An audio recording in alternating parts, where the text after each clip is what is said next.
What'd you just say? We're good. All right. Hello, ladies and gentlemen, and welcome to HCS Pro Talk, your weekly Halo. Oh my God, my cord is stuck in my fucking chair. Halo Esports podcast. Oh, this is episode 141 for the week of August 23rd, 2020. My name is Josh, aka JK Fire, but that doesn't matter at this fucking state and time because we're joined live in person by the newlywed Will, aka I am Mr. Mayhem. Will, how are you doing today? Doing good, man. How are you? Tired as fuck. Yeah? Yeah. I'm still recovering a bit, too. Yeah. My legs hurt. From all the dancing. Yeah. They still hurt. Still hurt? Yeah. I woke up this morning, got out of bed, I was coming downstairs, and I'm like, ooh, I'm old. This doesn't feel good. My right foot was hurting yesterday like crazy, but it's good to go now. I hope Joey's foot's okay. Yeah, I'm sure it is. Yeah. I'm sure he's fine. So. Also, yo, Beth with the 4-month resub. Holy shit. I gotta get a goddamn woo! There you go. There it is. Thank you so much, Beth, for the resub. Yeah. Greatly appreciated.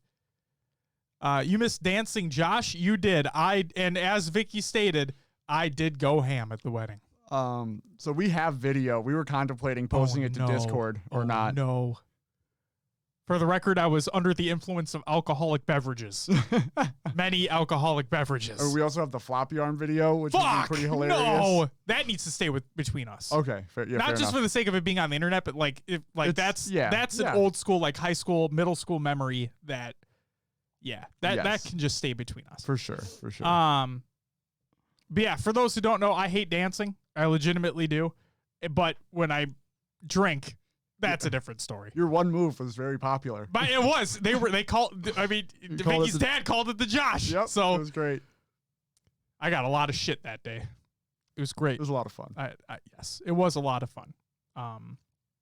That's okay. You can send it to Kayla because Kayla was in that friend group. It's not a big deal, Vicky. Yes. But seriously, congratulations to you. Congratulations to Vicky, who is currently upstairs. Got the bling now. Got the bling blanging. Yep. Yes. How does it feel? You know, I'm getting used to it still. I heard a story. Of what story? Of a question that you asked. About needing to get it cleaned. Oh no. I won't say it. I was kind of like half joking. Sure. But yes, sure. It was hot that day and I was sweating a lot. So I just felt like the ring, I could feel like the more dirt, like the dirtiness under the ring more than. Did you go to sleep with it on? I did. Okay. Yep. Have you taken it off yet? Yeah, I fiddle with it. Same. Too much. Yeah. Nah, and I have, not too much. So like part of me, like, so.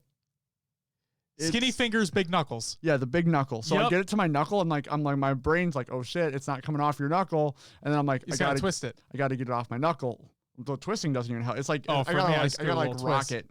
Oh, a little rocking action, and then it pops off. But like my brain's like, oh shit, it's not coming off. Make sure you can get it off. Sure. But yeah, it's fine. Married man. Yep. Welcome to the group, man. Woo! I told you not to do it, but look where we are. Just kidding. All right. Yeah. Do you want to know what's coming up on this week's episode? What do we got, Josh? We have new leagues enter the competitive Halo fray. There's another roster shock that I honestly can't believe fucking happened. Tournaments can't stop, won't stop. Infinite leaks are addressed. CDL standings. We did not do well. Video games, obviously. And then we have a special surprise for you, Will. Oh. Towards the end of the show. Well, not just for you. It's for Vicky as well. But I'm going to give it to you and you can open it. Okay. So, and I promise it's not Taco Bell removing more menu items. Okay. I promise you it's not that. I know your surprises are starting to give me like a little bit of PTSD with them. Like, I got a surprise for you, Will. I'm like, oh crap, what is it going to be this time? Oh no. McDonald's is closing down all franchises. So I mean, I wouldn't be too mad. I'd be fucking pissed. I literally got them for lunch today. Yeah? Yeah. Sometimes I just want like some bad burgers, and we don't have a White Castle around us. I love White Castle. I think I was kind of craving White Castle earlier. It's been a while. Is the one in Inver Grove still open? I think so. Trip someday. Gives me an idea. There we go. I like it. Will, shall we start with some competitive news. EU Halo League expands. This is by Play to Win, not Pay to Win. Play to Win. Over on Twitter.com. New name, same deal. Now with more frags and teabags. EU Halo League is now Play to Win, and we're adding Splitgate to the mix. It's early stages, but expect some community-driven... Excuse me. Jesus. It's early stages, but expect some community-driven tournaments hosted by the usual man himself, Nade Straight, in the future. That's awesome. Congratulations. And Splitgate is a game that we had talked about a long time ago. Yes. And we haven't seen anything come of it recently. So seeing a little bit of community tournaments in there, that's some good stuff. So like that. Next up, new EU Halo League has been announced. This is by MK Viable Manatee? Yes, I said Lanity. I mean, that's a good one, too. That'd be cool, wouldn't it? He hosts LANs. That'd be dope. Yeah. And actually, it's funny because his name is also in this league. It's called the Mana League. Nice. See, I thought that was pretty clever as well. Like it. Yeah, that's some good shit. It's good. Beth says, I made the mistake of trying several of the TB items they're removing, and now I'm just as mad. Well, yep. Welcome to the party. Taco Bell makes dreams come true while also crushing dreams. So they're on the downslope for that grilled burrito, so I've been scooping them up when I can. Okay. So like it's off the menu, but you can technically still order it. Sure. I really like that fucking, I always forget the name of it. Was it the double stack taco or whatever the fuck? It had the soft shell with the hard shell in it with the nacho cheese between them and then with the hot Fritos on it. Yeah, that was good. It was really good. It's $1. That's a really good taco. Yeah, it was a really good deal. No, and then when they came out with I'm getting off track here. When they came out with that midnight taco or whatever the fuck it was, like the purple shell, that was right? disgusting. That was weird. It was disgusting. It had a weird flavor to it. Yeah, that was when we decided to do the Taco Bell review for the show. Yeah, when they had all the yeah, it was around that night. Man, memories. The Mana League. The Mana League. Here's some info for you. Alternating weekends between Halo 5 and Halo 3 MCC PC. Player seeds, not team seeds. First tournament of Halo 3 MCC on PC will be on Sunday, September 13th. The finals for Halo 3 will be on December 13th, with the finals for Halo 5 on December 20th. Minimum of 16 teams. Game types for Halo 5. CTF will be on Kali, Truth, Fathom, and Refuge. Team Slayer will be on Kali, Truth, Regret Plaza, and the Rig. And then Strongholds will be on Eden, Empire Plaza, and Rig. Something to note, Viable Manatee, you're doing God's work, removing Oddball from Halo 5. Fantastic. Get that bullshit out of here. Halo 3. Oddball is in there. It's on Guardian, obviously. King of the Hill on Construct, Team Slayer on Narrows, Pit, Amplified, Heretic, and Construct, and CTF on Heretic, Pit, Onslaught, and Narrows. Rules. Entry fees to be paid via PayPal before the first cup. There will be no smurfing, main accounts only. Good. 1 sub per team, and they must be pre-approved. Perfect. 0 tolerance on abuse. Entrance must be 16 plus. What's abuse? What's I want to know what's defined as abuse. I would imagine that anything like any racial slurs, sure. Yeah, homophobic stuff, racist shit, all that. I would imagine that's all that. Entrance must be 16 plus, and how are they going to validate that? Like, how do they validate that they're 16 plus? That's just a thought that came into my head. I don't know. Admins have to... Oh, go ahead. Yeah, it just might have to do with, like, if they're doing prizes, sometimes that 16 mark has to... Because you can't technically... Depending upon the region that they're in. Yeah, child labor laws, all that stuff. So. Absolutely. Admins have the right to join team comms. Scores must be reported to an admin via Discord or Twitter. And 1 player per team must stream with full comms. Beautiful, so you can verify teams. Love it. Prize pool, 100... Okay, I think I meant to put 100%. So 100% of entry money will go to a prize pool and will be divided by the percentage of total pool as follows. First place will take home 50%, second place with 30%, third with 15%, and fourth with 5%. There you go. What's up, it's Prof. Welcome to the live show. We're going to be talking about your announcement later on as well, so stay tuned for that. Beth says, that's a good thing about Taco Bell. I've had a couple times where I've ordered something I didn't realize they'd removed, and that made me one, and they made me one anyway. Hell yeah. Justin says, like colored ketchup, nasty. Yeah, the purple shell. Yes. And then Beth says, yas, get Oddball out of there. Yas. Agreed. At least in Halo 5. Now that I don't mind Oddball on Fisher now. Now that I'm understanding the rotation and the setup a little bit more. Is Fisher the one with like mid overshield underneath? Yep. Okay. Top gold, top blue. And then Echelon is the one with the Pelican? Yes. I fucking hate that map. Yeah, yeah. That map might be, I'm not even saying because it's a Forge map. I'm just saying in general. I think that might be the worst competitive Halo map that is ever released. There was also a spot found on Fisher where you can grab the ball and like tuck yourself in between a rock and a platform. And a rock and a hard place? Yeah. Yes, you stick yourself in a rock and a hard place, and it puts the other team in a rock and a hard place because you can't get nades in there. No shit. It's hard. It's really hard to get the angle to shoot, and you can just sit there with the ball. Okay. But I haven't seen it exploited yet in matchmaking, which I'm thankful for. I'm thankful for that as well. That sounds really good. Okay. So there you go. Yeah. New EU Halo League, the Mana League from MK Viable Manatee. That's a good name. It's a great name. I've looked at that, and like in the graphics, it says Mana League on it, and I'm like, that is fucking. That's awesome. And these rules are top tier. Yep, pretty good. It's like he's done this before. Yeah. Next up, G Fuel announced. I'm drinking it right now. Hey, G Fuel, get at us. G Fuel announces Energy Games.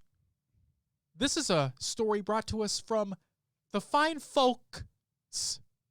I think there's more than one person working with, like, creating articles and whatnot for the website. Oh. Newcombo.com. Very nice. Maddie will get your fucking shout out soon. So, the reason why I wanted to put his story in here is because it gives all the information. The tweet that G Fuel put out, like, barely had anything. Sure. So, fucking Maddie doing the work, getting the info. Here we go. Popular energy drink company G Fuel has just announced the third leg of their Energy Games Tournament series, this time featuring Halo 3. The series will consist of 4 weekly single-elimination 4v4 tournaments starting on Tuesday, August 25th at 5 p.m. Eastern Standard Time. So tomorrow. All matches will be a best of 1, with the finals being best of 3. The top 2 teams from the first 3 tournaments will secure their spot in the 4th grand finale. The remaining 2 spots in the grand finale will be determined by the teams with the best average placing in the first 3 tournaments who played a minimum of 2. There's a $4,000 on the line, with first place receiving $2,400, second getting $1,000, and third will win $600. Signups are now open. You can do so at the series smash.gg page. You can sign up for each tournament up until 2 hours before they start. 1 sub-player is allowed per team. The series is restricted to North American residents only, ages 17 and up. You can watch the tournament broadcast at G Fuel's Twitch.tv channel starting at 8 p.m. Eastern Standard Time on tournament days. So there you go. Nice to see G Fuel get back in the mix. Fuck yeah. It's awesome. Fuck yeah. It kind of reminds me of the, I mean, obviously not quote unquote as big, but it kind of reminds me of that Twitch Rivals that they did with Halo Reach when it released on PC. Yeah, for sure. Just getting more of these kind of bigger names into the fold as well. It wasn't Twitch Rivals a $5,000 prize pool, and this is 4. I mean, it's right up there with it. Oh yeah. I like I said, I think it's fantastic that they're doing this as well. And clearly they've had other tournaments before in other games. So branching out into the Halo space is awesome to see. Yo, Maddie is here. He says, update, all best of 3 except for the finals is the best of 5. Oh boy. I mean, Maddie, thank you for the update, seriously, but man. What, are you not liking the best of 3s? That's a Tuesday afternoon. Sure. That's the thing. And I think I saw people talking about this online as well. Like the fact that you're not having this on a Friday or a Saturday. Think about that. I get it that like competitive Halo players and competitive gamers in general are up late. Like they get up late. Sure. I get that. But 5 p.m. Eastern Standard start time, best of 1, depending on how many people sign up, a best of 1 would make things go pretty goddamn quickly. But if you have close series, that could fucking just drag. Oh, we don't see a lot of close games in these open. Sure. I'm just saying, and I agree. Due to the competitive integrity aspect of it, the longer the series, the better. That way you can get a better gauge of how good that team actually is. I completely understand that. I'm just saying from a time standpoint, it just seems like. So what? It's got to be CTF Stronghold Slayer? Yeah. Or do you start with Slayer? Like, I feel like. It was this Halo 3. Oh, Halo 3. Yeah. So it's CTF, King of the Hill, and King Slayer. of the Hill. That's right. Yeah. Unless you have an oddball in there as well. Which would be weird unless they have like oddball rotating in for King of the Hill in different like parts of the bracket, right? This could be fucking weird. Yeah. I don't know. We'll see. We'll see. Speaking of which, how would best of ones work then? You just get like a random pick? That's so weird. Oh, I didn't even think about that. So here, Maddie says CTF Slayer and then King of the Hill or oddball. Okay. Imagine finishing it out on an oddball game though. Man.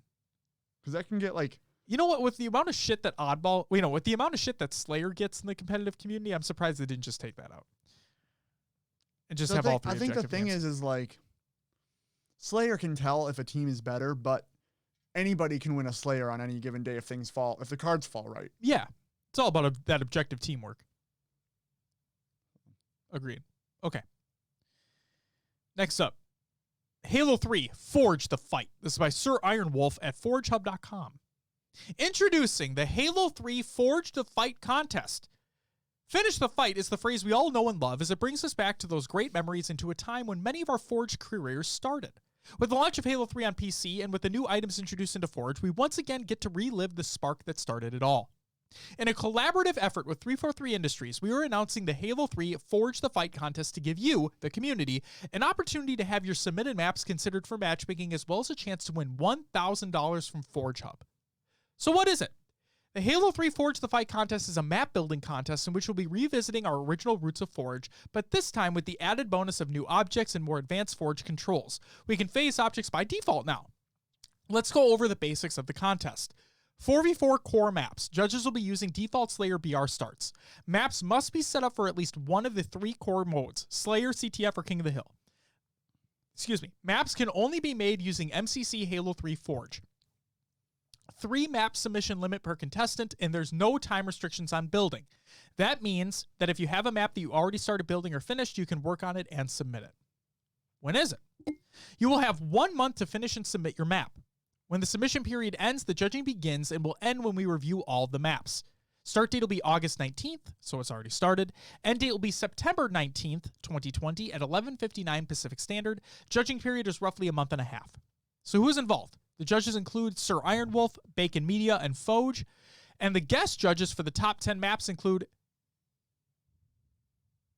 Unishek, Naded, and Who's Blaze. Thank you, Will. To be completely honest, I forgot that he was in there, so sorry to put you on the spot.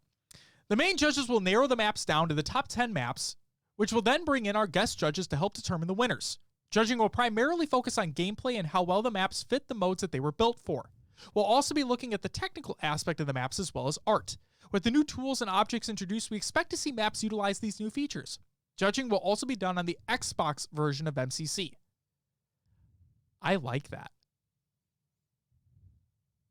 Maybe taking performance into account. Yeah. I like that.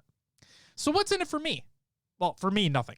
Literally. But there's some great prizes up for grabs this time around, and just entering the contest means that your map may be considered for matchmaking. Pricing includes first place gets $1,000 and a Forge Hub t-shirt from Forge Hub and 12 months of Xbox Game Pass Ultimate code from 343. Nice. Second place gets $700, a Forge Hub t-shirt, 12-month Xbox Game Pass Ultimate code from 343. And third place takes home $300, a Forge Hub t-shirt, and again, a 12-month Xbox Game Pass Ultimate code from 343. And that is it for the competitive news. Maddie states, sorry to go back to it, but the G Fuel games will be on Xbox too. Wow. New console? I didn't know they announced that one. I've only heard of the Xbox One or the Xbox Series X. You know? What? I can't do like an impromptu dad joke? Is that not allowed? Okay. Jesus. Good Lord. upcoming tournaments of the week presented by noobcombo.com. Check out noobcombo.com for all your Halo esports needs. Except merch, because that shit ain't out yet. Nah, moving on. Every time. Every time. Man. What's up, Bobetta Feta? Also, can I just say how great of a name that name is? Bobetta Feta? Yeah, just how well it rolls off the tongue. So good. So good.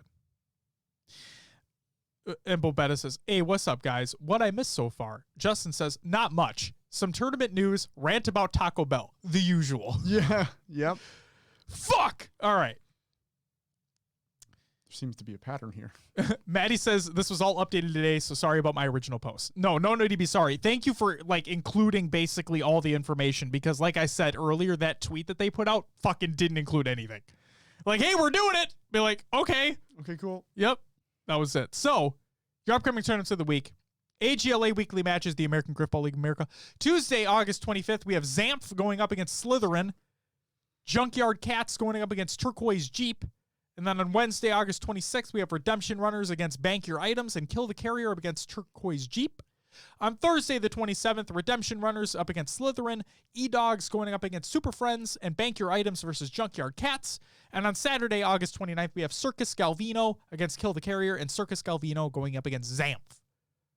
On Tuesday, the 25th, the G Fuel Energy Games Halo 3 4v4 week number 1 on Xbox, as Maddie has told us. On Friday, August 28th, though WYGGZZ World League Halo 3 4v4, it probably actually says something, but I'm not going to try to say that. So there's that.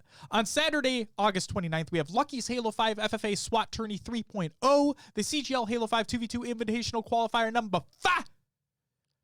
The WYGGZZ World League Halo 5 4v4. There's two. There's a Halo 3 and a Halo 5. And the MCC Pro Series Halo 3 Pro Tournament number 1. On Sunday, August 30th, we have the Penn Halo 3 Draft Tournament and Fear and Phillies Halo 4 MCC 4v4, which I have not signed up for. Oh, yeah. Seriously, I completely forgot. Because, believe it or not, weddings take up a lot of time and space in the brain. So I completely fucking forgot about that tournament taking place. Oh, wow. Bobetta says, LMAO, all good. I'm cooking, so I'm half here. Got you guys on my phone right now. What you fucking cooking up, bruh? Beth says, wonder what the turnout will be with it on Xbox. Seems like a lot of players have been kind of spoiled to PC and don't want to go back to console. It's a good question. Who the fuck knows? Will, that's it for the upcoming tournaments of the week presented by noobcombo.com. No jokes this time, but please check out noobcombo.com. Great website. Great information on there. You can see all the upcoming tournaments, all the fun stuff. And yeah, I'm excited for what's to come in the future with that site.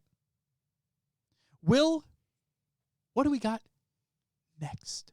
Roster Mania! All right, just a little bit of Roster Mania this week. So another pro player dropped. Spartan was dropped from Inconceivable, and his tweet reads, free agent for Halo 3/Infinite.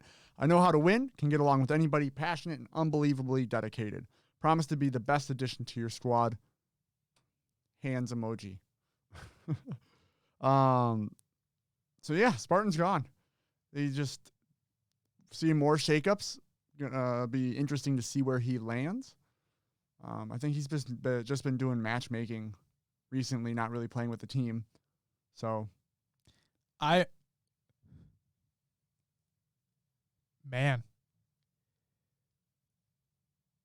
got dropped. Yeah. Right? Spartan's remark was, it has nothing to do with him. It's just about Infinite. Yeah. And then now he gets fucking let go. Yep. What's this one about? No, they haven't said anything. It's about Infinite? Jesus Christ. Maybe. So who knows? It's Falcated and Boo Boo. So are they looking for just a younger squad or what? Fuck if I know. They're trying to make that splice run. Maybe. Who knows? That's the thing though, is that you look at it, right? And Sentinels dropped APG, and it seemed like it was amicable on both sides. Yeah. From the the tweets and the information online, it seems like that was like a no hard feeling situation. Sure. They've said in Snakebite's stream, Snakebite said that APG was on another team. Just hasn't said what that is yet, but he apparently is on another team. And I don't believe that they have found their fourth yet, but I could be completely wrong. They may have found their fourth. I don't know. Also, I completely missed this. I apologize. Deadbolt, thank you for the follow as well. Greatly appreciated. Maddie says APG maybe. Yeah. Could be. That's just so weird. Do you think Spartan and Ace will come back together after they both were dropped by Inconceivable? Or do you think Ace was too upset?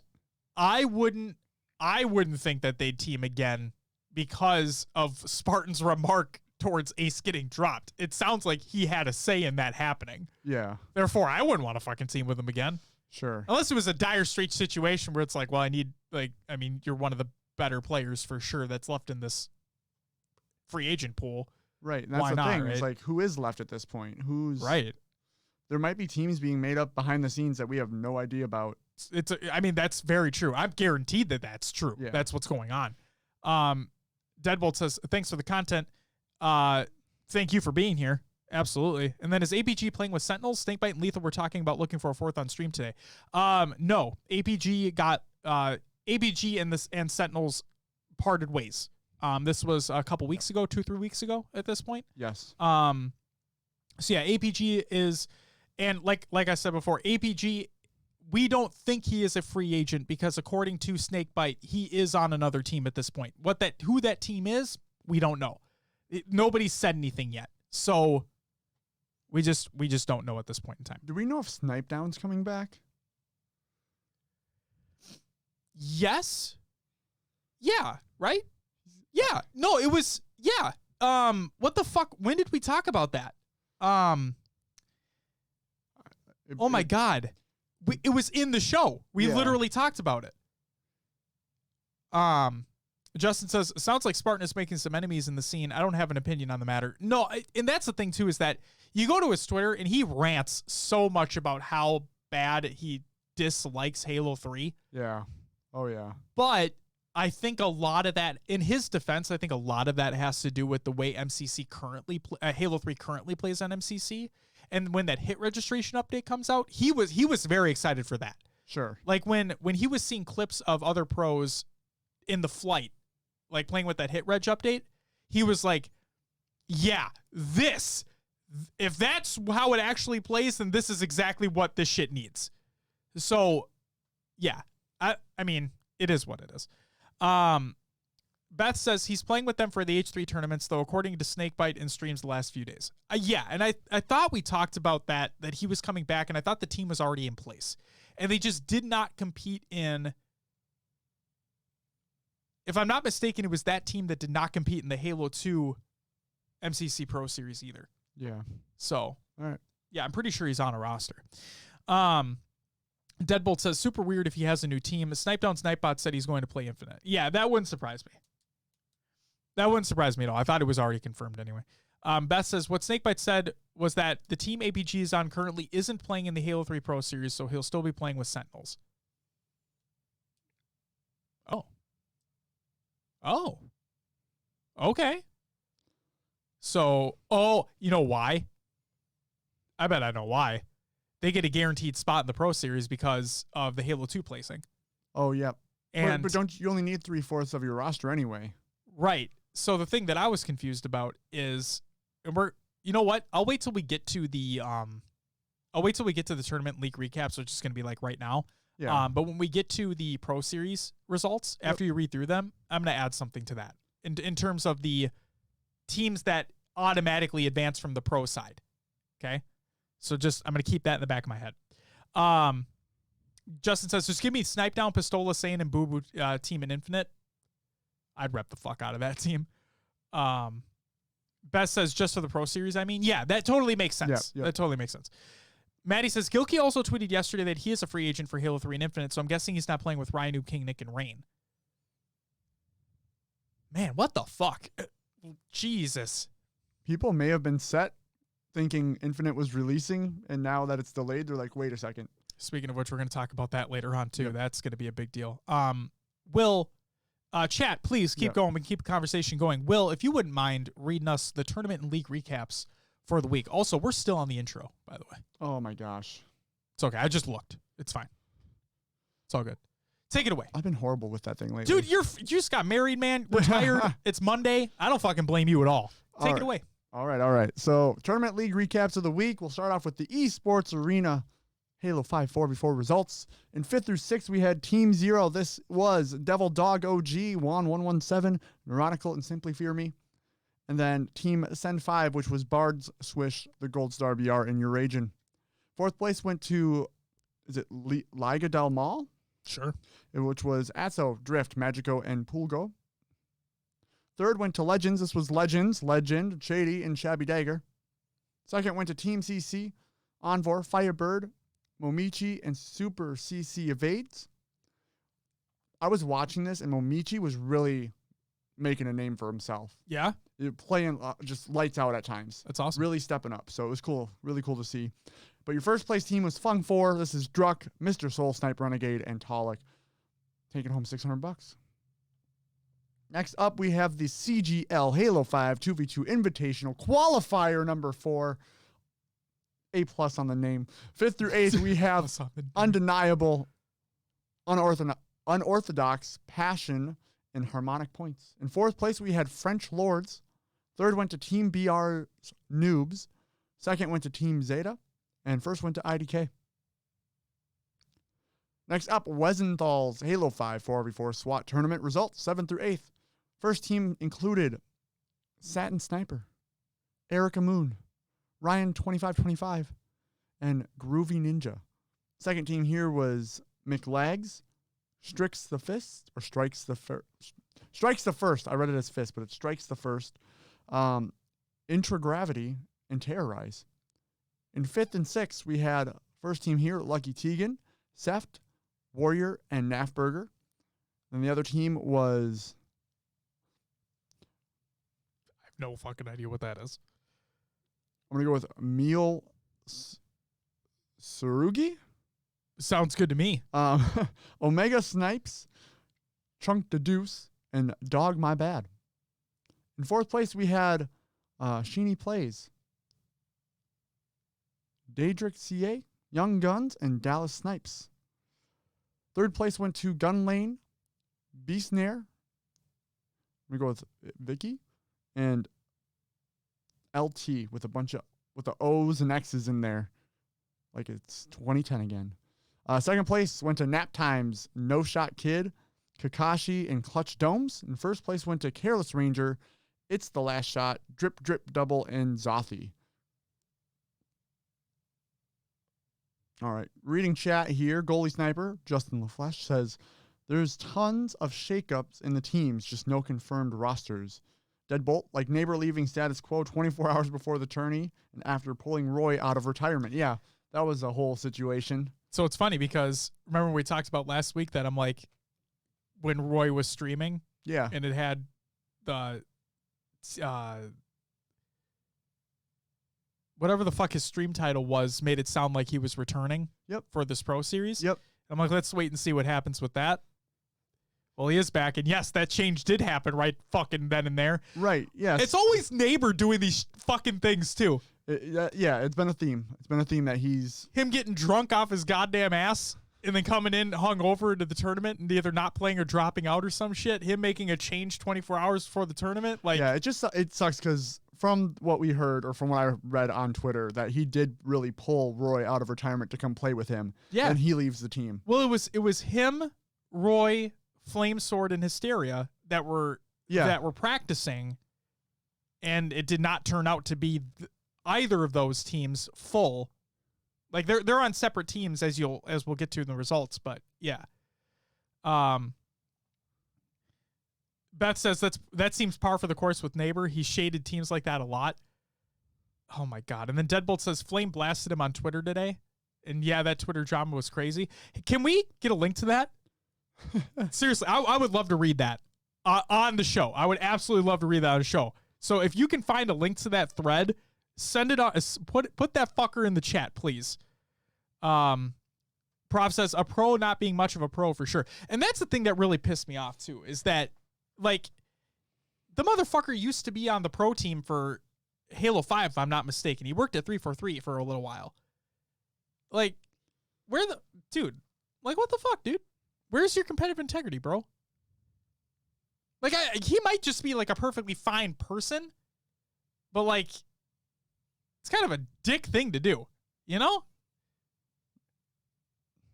All right. There we go. Well, go ahead and I'm going to cue these up. You go ahead and keep going through those. All right, we'll continue with the Blue Team Tournament in CGL Halo 5 2v2 Invitational Qualifier in 5th through 8th. First team was Why So Genius. This was Vemzy and Varelli. Then we had Team Demigods, which was Nova, Renegade, and Respawns. Team Unorthodox, which was La Fiery and Bunnies Waddles. Then Team Undeniable, which was Zayas and Glitchy. 3rd through 4th, we had Bad and Sad, which was Thin and Lou. LL, which was Lundy and Lunny. Second was Vols Deep, which was Outvade and Fear Tyranny, taking home $50. And then first went to Nobodies, which was Tapping Buttons and Gambino, $150 to them. Next up, the Midnight Halo 5 4v4 Summer Breakout results. Breakout tournament. Or was it just Summer Breakout? I don't remember. I don't know. I forgot. Either way, 7th through 8th, we had Rather Play 2.0, which makes me think that's Breakout 2.0. So it's Intergravity, Terrorize, Scholastica, and No Loose Bro. And then Daedrind Warlords, Prometheum, Wisdom, Turtles, and Tempology. Why the fuck would you rather play Breakout 2.0? Get the fuck out of here. Is that with the shotgun? Yeah. Yeah, that was horrible. That's some bullshit. No wonder you got 7th, 8th. You're trash. 5th through 6th, the Cappers, Young Guns, Dallas Snipes, Kells, and Riggy the Rod. Then Perito and Cloaca? I don't know. Dark Beetle, Hypethy, Devil Breaker, and Rockstar. 4th place went to Bad Kids. This is VIP is God, Subject Toad, Chillin, and Mooney. 3rd went to Stray Kids, No Pro Angel, 1117, Guardian Flies, and Hayes Chimeko, $50 to them. 2nd went to Jumpmen, which was Hativ, Shay, King Urban, and Leech, $100 to them. And then first place went to Battletoads, Harzo, Pinaxel? I'm going to go with Pinaxel. Buck Tender and the Sign, taking home $150. So I'm going to let you continue. I just wanted to chime in here. Yeah. When you guys put those Twitter threads in the chat, I was looking at like the original tweet and whatnot. And I'm like, this doesn't seem bad at all. It's just like calling out neighbor on his bullshit. Then I looked at the replies. And then it went. Oh, it's much better. It's much better. So go ahead. All right. CGL Halo 5 2v2 Invitational Qualifier number 5. 5th through 8th was Unorthodox, Why So Genius, Undeniable, and Demigods. 3rd through 4th, LL, Bad and Sad. 2nd was Vols Deep, and first went to Nobodies. There's a lot of recaps here I did not realize. There are. You only have 2 more, though. NAHL Season 1 Finals. The tournament results. Here we go. The finale. The finale of Null. The finale of Null. 7th through 8th, we had the Maw D2, QX, Will Mannion, King Box, and Puzzles. And then the Maw D1, Beastish, A Sunny Shadow, Lad Critical, and Yaddy. 5th through 6th, Charlie Foxtrot from D1, Thy Coffee, Sylvanic, Sassery, and Dream Flies. And Fohammer from D2, Niwat, Ravager, Saitu, and S64 Venom. 4th place went to Fohammer D1, Aethropax, Bards, Siege, and Monsters. The Banished D1, Yu-Gi-Oh! Tools, Jolly Josh, Drawley, and Brooks. It's the SVP squad. It is the SVP squad. 2nd place went to Flawless Cowboy, Simply Fear Me, Nightmare, Excavate, and Blitchy. And then first place went to In Amberclad, Financial, Costa Clan, Bastion, and Ripsets. Congrats. All right. Now the MCC Pro Series H3 Open Tournament, number 1 results. 5th through 8th, Waste of a Seed was Eclepto, Jazero, Excel, and Realized. Team Reps, Penguin, Renegade, Eco, and Stellar. Rated R Orange, Cologne, Obump, Blitzkrieg, and to Phoenix. And then Legendary was Squally, NJ Display, Stormy, and Sargoth. 3rd through 4th, we had Status Quo, Flamesword, Hysteria, Roy, and Gabriel. Burger Town, Wombat, Munoz, AG Fresh, and NYC. 2nd place went to BTH, Maniac, Aries, Shaylee, and Neighbor, taking home $200. And 1st place went to All Natural. This was Saintly, RPCon, World Famous, and Haynes, taking home $300. There you go. There's all the tournament and league recaps of the week. So, did you want to comment on the Twitter drama, I guess? Well, before we do that, real quick, the thing I was going to talk about before. So these 8 teams will move on to face off against the other 8 teams or the top 8 teams from the pro tournament, the final pro tournament in Halo 2, right?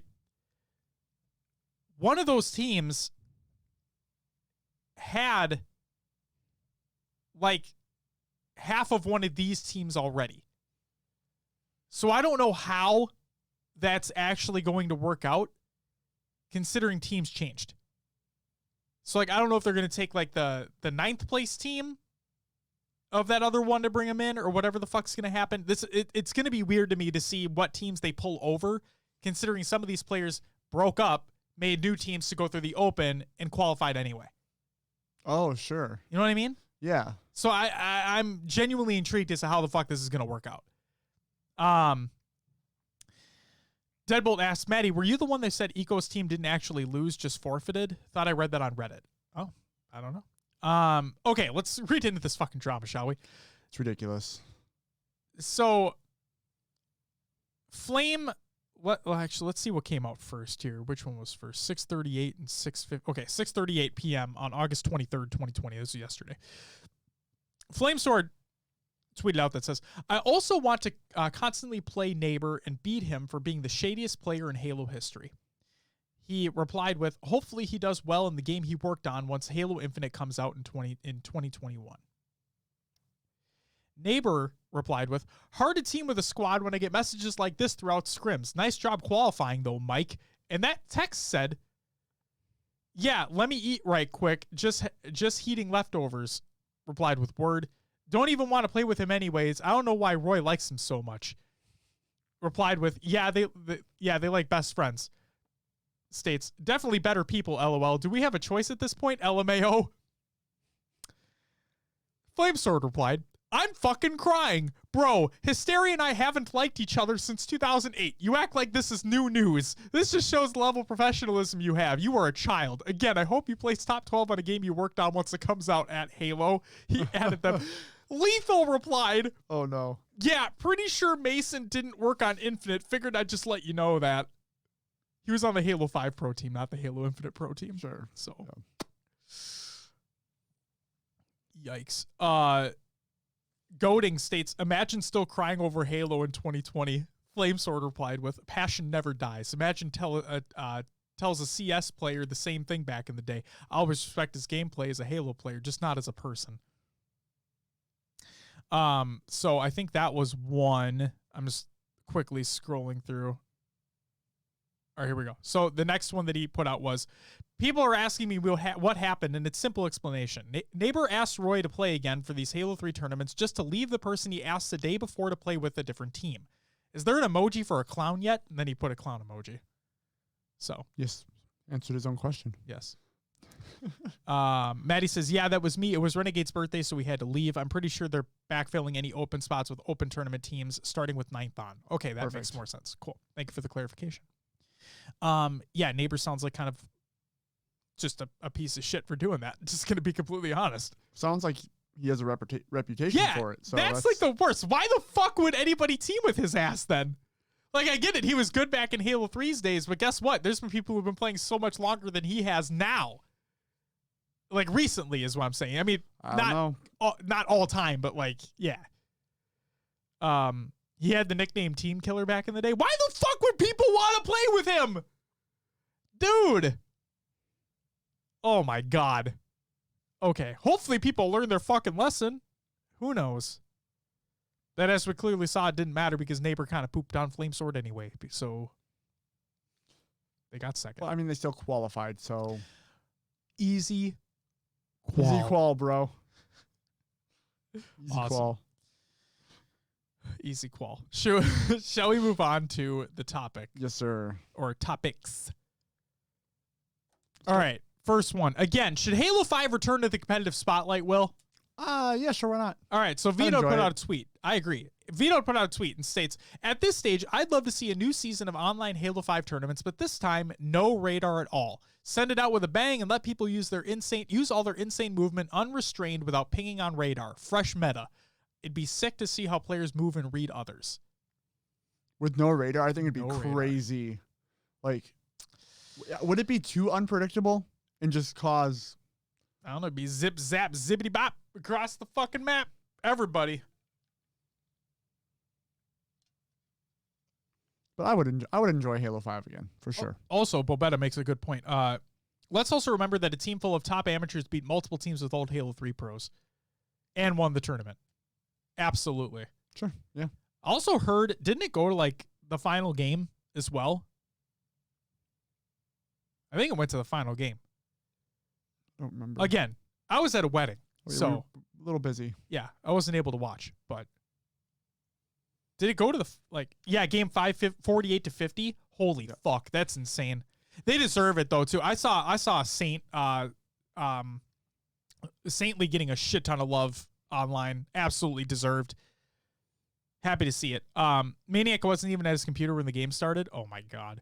All I can say is that I really hope that they take this win in this open tournament and they really put this time in over the week. I said it like way back when these Pro Series tournaments started. But seriously, if you're getting these high enough placings to qualify, please take that time and don't stop. Like, get together with your teammates, get online, start scrimming against other teams, get in matchmaking. Don't stop practicing, because you know Sentinels are there, and they're just waiting, and they are fantastic at Halo 3. Oh yeah. So knowing these pro teams are there ready and waiting to go, like, I really hope that these other teams are putting in the work in. All right.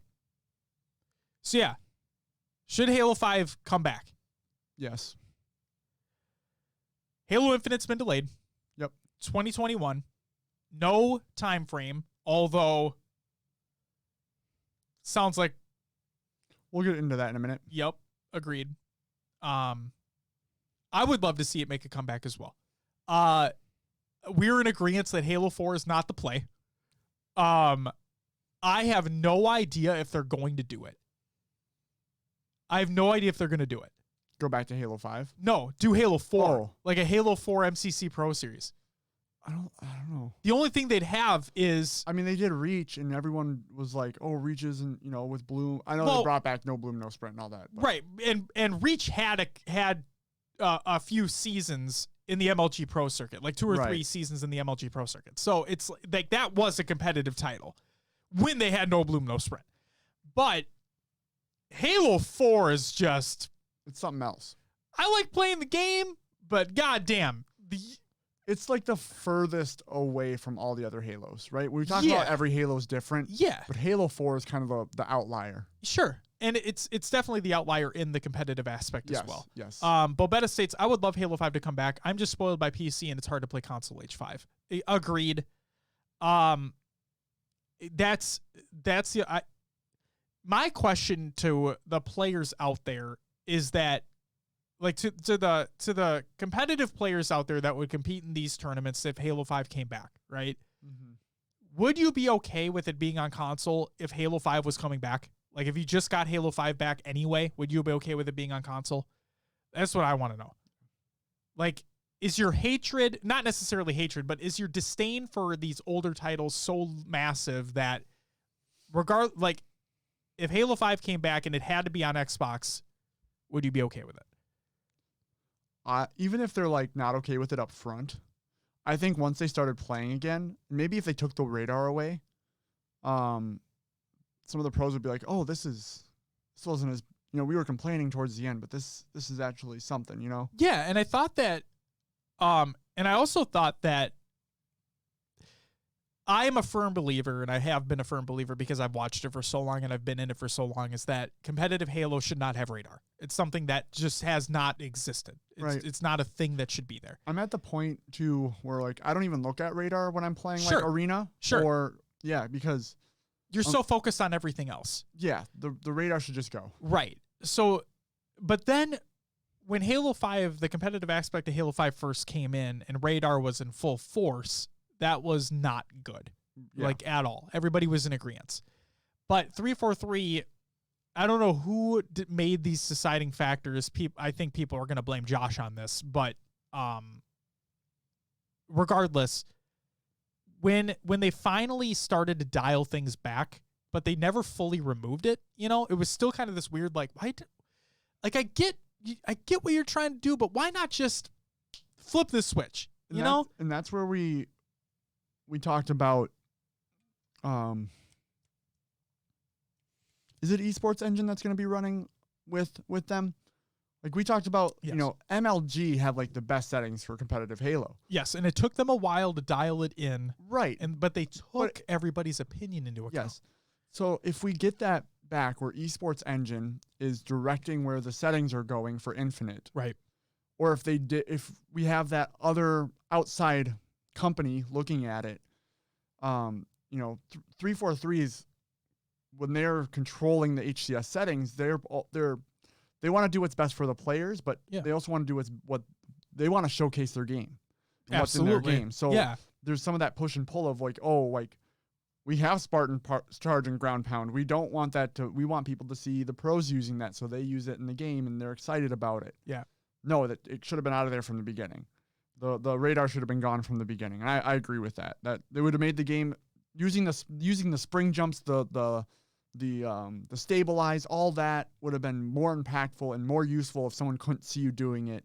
Yes. You know what I mean? And the other thing too is that I would love for, like, I don't know the contracts, the NDAs that were signed, everything like that, but I would love to get some inside information from these older, like from the Halo 5 Pro team, right? Those who are no longer with the company. Sure. And be like, and give that, not calling anybody out, but to seriously get the inside scoop as to what happened. Like who, again, I'm not trying to call anybody out, but like, what was the deciding process on ground pound is staying? All these things are staying. Was it just we need to showcase everything and we'll dial it back as we see fit? Or was this no, this came from upper and be like, this has to be included regardless, right? I would love to know that inside information. And again, not to shit on anybody, but just like, because we don't know, right? It's something that we've seen for so long, gone through for so long, for 5 years, that we still don't have that concrete information as to why was that decision made. Right. So, Prof says if they fix the heavy aim on console, Halo 5 would be so much better.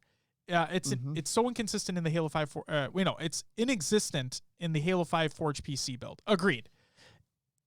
The problem, now this is like that between a rock and a hard place, right?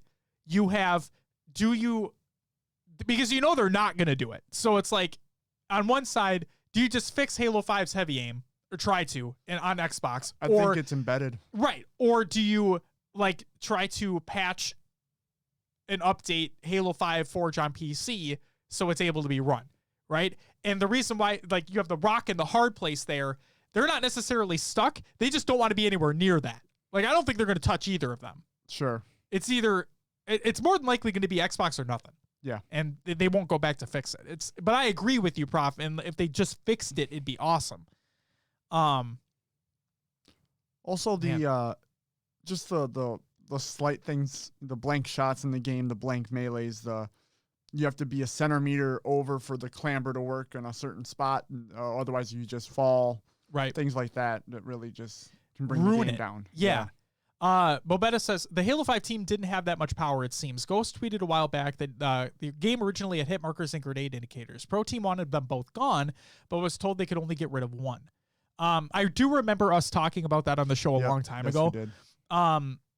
But again, like, I'd love to just have more information in terms of what the fuck happened. Yeah. Well, from the sounds of just that, it sounded like they didn't have control. Yeah, they were told, like, this is in the game. Sounds like they were glorified playtesters. Yeah. Really. Yep.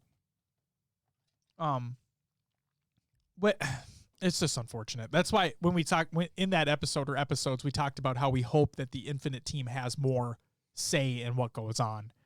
Well, what it should be is the Infinite team doesn't need to speak to 343. They need to speak to Esports Engine. Yes. Agreed. They need to speak to the players. Yeah. Yes. Or compile a full Halo 5 PC build. I agreed, Prof. But again, I doubt either of them are going to happen. It would be cool though. Yeah, I'd love to see Halo 5 make a full comeback. It'd be cool. Yeah. You might pull some of the pro, like Saiyans sitting out of a lot of stuff. Yep. I'm sure he would jump back in. Absolutely. It's what he made his name in. Yeah. And he's fantastic at it. So currently champ 2 or 3 in an arena. Arena, yeah. Well deserved. So yeah, I'm hopeful, man. I'm really hopeful, but we'll just have to wait and see. The crazy thing too is he's champ 2 or 3 solo queuing.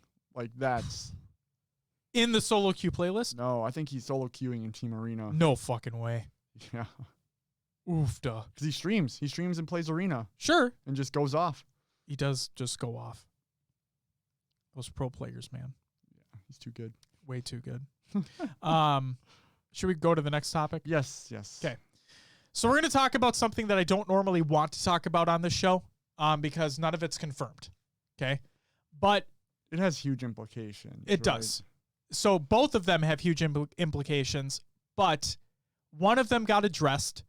The other one recently came out, and it's from a reputable leaker who's been right on multiple things in the past. Mm-hmm. Okay.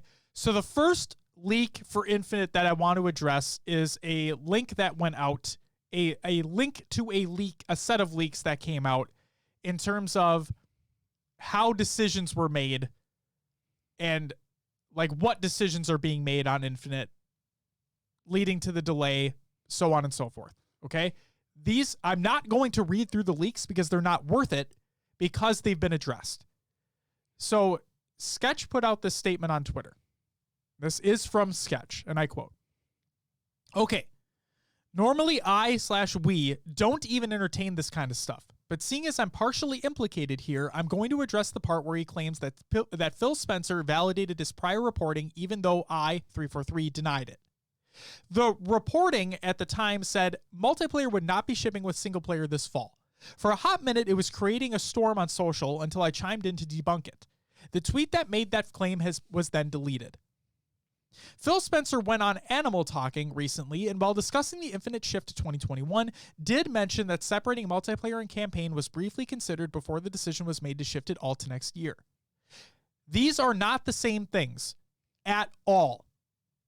Sam's unsubstantiated report in late July was 100% false, and no such plan or discussion had ever happened.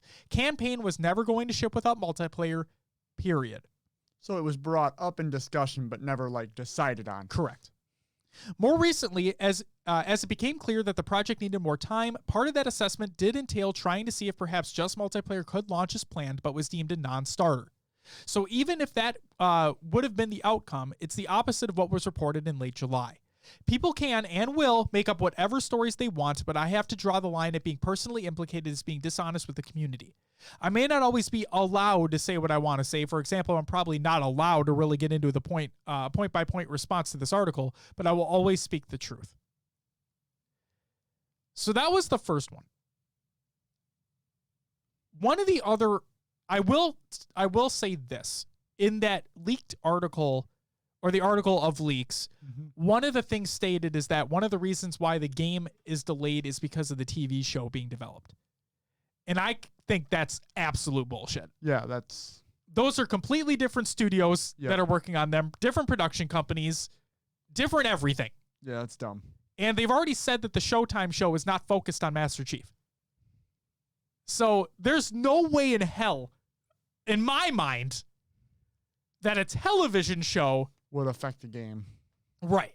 We're not talking about a fucking Defiance experience here, where you have this FPS MMO, or it's a third-person shooter MMO. I forgot, but it had a tie into a TV show. We're not talking about a situation like that. There's no fucking way. So when that article came out, right, I immediately thought about it as this. No way. No way. I was wrong about the delay. I never thought in a million years that this game would be delayed. Just never. Granted, that was before COVID started, but even then, like, if the console's releasing this fall, the game releases this fall. That's firmly what I believed. I was there with you. You ready for this one, though? Yeah. All right. So this is from Sponger, again on Reddit. And this is the one that comes from a supposed reputable leaker who has leaked, like, correctly a good amount of things in the past. Yep. So here we go. I was considering a lot to post it or not, but after a few consultations with a few different sources, I'll put it. Microsoft and 343 Industries is currently very busy with the idea of dropping Xbox One support for Halo Infinite. Even the idea to postpone it to early 2022 is on the table. It's pretty messy up there with decisions, but they are convinced they need to make the best Halo game ever. So, even the idea to postpone it to early 2022 is on the table. So, clearly it's a thought. Okay? But I think this ties back into what Sketch said. This was never decided on. This is just on the table. Yeah. Okay? It's pretty messy up there with decisions, but they're convinced they need to make the best Halo game ever. They should. That's what they should be striving for, is to make the best game that they can make. And if this is supposed to be a 10-year planned game, it needs to be the best Halo game. Yes. Otherwise, it's not going to make it. Yes. They need it. And again, I just want to reiterate, and it's something that you've said multiple times too. They need to make the best game that they can make. Right? Mm-hmm. So that was the second bullet point. But again, the big one. They're currently very busy with the idea of dropping Xbox One support for Halo Infinite. I forgot to put this in the show notes, and I'm going to put it on there probably after we're done recording. But real quick, let me just bring it up real quick here because I have it. Ryan McCaffrey of IGN put out a tweet because he kind of commented on this. Mm-hmm. Normally, you don't see many people commenting on this type of stuff, but I think it's because this leaker is reputable that people are coming out of the woodwork now. Yeah. Ryan stated, I was wrong to drink the current gen won't hold next gen back Kool-Aid. I've talked to enough people now. It might make sense for some games, but not AAA system seller kinds of big budget productions. Cut bait on the old hardware. I want to see what the new stuff can do. It sounded good on paper, but not in the real world. Harris, one of the people advocating for this continued support on the older hardware, replied and stated, "Oh wow, hope you can elaborate on this more. Curious to hear the change in thinking and why." Can't they just do like what PC graphics does and just have like there's like your minimum spec? There's like, minimum graphics, medium, best, like, sure. Epic graphics. Sure. Could they just turn the graphics down for the older stuff? But then it's probably like a space, RAM issue, all that too. It's what I believe happened with, before we get into that, Prof says, hard to believe the new console is going to launch without Halo Infinite, to be honest. This is a disaster for the Series X release. We talked about that last week, and we were basically in agreement that it hurts the sales of the console. But again, as we've talked about, the console sales, now I've stated multiple times in the show, and you can hold me to this, is that these manufacturers care about their box, right? I say it all the time. They care about their box. Now, I don't think they do anymore. Sony does. Yes. Microsoft doesn't need to. They're on the services. Exactly. Well, Sony's getting into the same thing. I mean, PlayStation Plus is still paid for. Right. They have their TV service, PlayStation View. Yep. I agree. They have their services, but with Microsoft, there's a lot more services there. Yes. Also, welcome, Shot. How's it going, man? But yes, I agree with you 100%. It's something that I never thought would happen. I never thought that this game was not going to... Excuse me again. I never thought this game was going to come out without the console. Yeah. Never thought it. Yeah. like they don't really have a release game now. They do not have a AAA killer app that will sell the console at launch. They don't. They simply do not have one. Forza's not releasing with the console. Forza's not a system seller, but that would be a AAA launch title, and it's not coming out yet. There was no release date even announced. Right. There might be a bundle down the road, which usually happens with Forza. But. Absolutely. So, and that's the biggest thing for me too, is that yes, Halo Infinite got delayed, and that's a huge fucking bummer. Absolutely. Mm-hmm. I think, like, the fact that a Forza is not releasing with it too. I mean, we see it all the time with the new box. Oh, look at these shiny cars. Oh, yeah. Right? Yep. And you're not releasing one?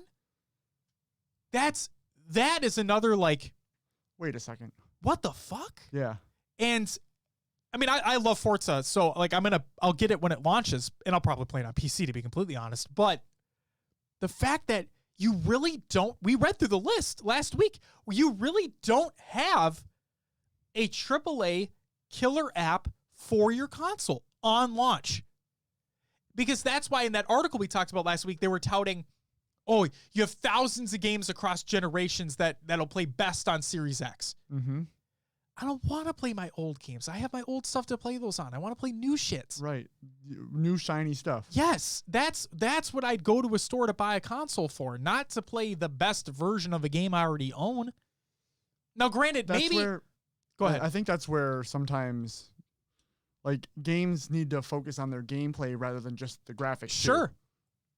Just saying. And maybe I'm looking at it with, like, from my ivory tower of playing on PC, right? Because I already am playing the best version, quote unquote, on my hardware. Sure. But, like, it's...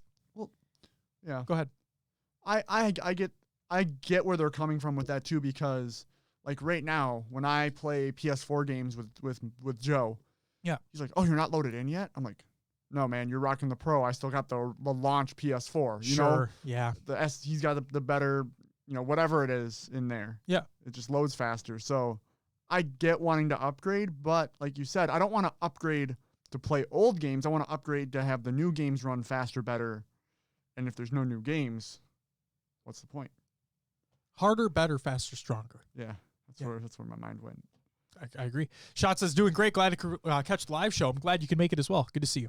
Prof says, if Halo 5 plays without heavy aim on the Series X, I'd get it. Without Infinite, there's no reason for me to get it. That's the thing for me is that. Go ahead. Like I said, I think heavy aim is embedded in the code on console. I think if you play... They've tried so many times to get rid of it. I don't think they can. I don't think they can either. Unless... we get into the whole game development thing where maybe the game's just coded poorly and they really could. They just have to redo everything. Yeah. Or redo a substantial portion. I don't know. I don't look at the code base, so I don't know. But that's just another way you can look at it. See, and in my mind, they've run into these type of issues by having the different, what's the word I'm looking for? The contractors come in, right, to do code. Sure. And they're doing the same thing with Infinite, which scares me a little bit. Now, apparently, from what we've heard after we talked about it, is that apparently that company has been with them for a while. Yes, they didn't just come in at the tail end. They've been with them for a while. But still, if they've been with them for a while and we've had these issues through the past. Agreed. What's stopping it from happening again?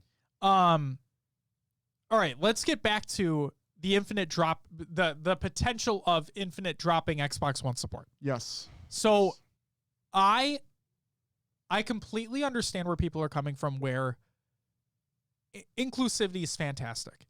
As much inclusivity as you can have, the better. Cross-play, cross-save, cross-plat, right? That's fantastic. It's awesome. Yeah. Love it. Love it, love it, love it. But in my opinion, and I'm not a game developer, in my opinion, it only makes sense to me. I don't even care that it's a 10-year game. Even if it wasn't, I would expect it to only play on the new hardware.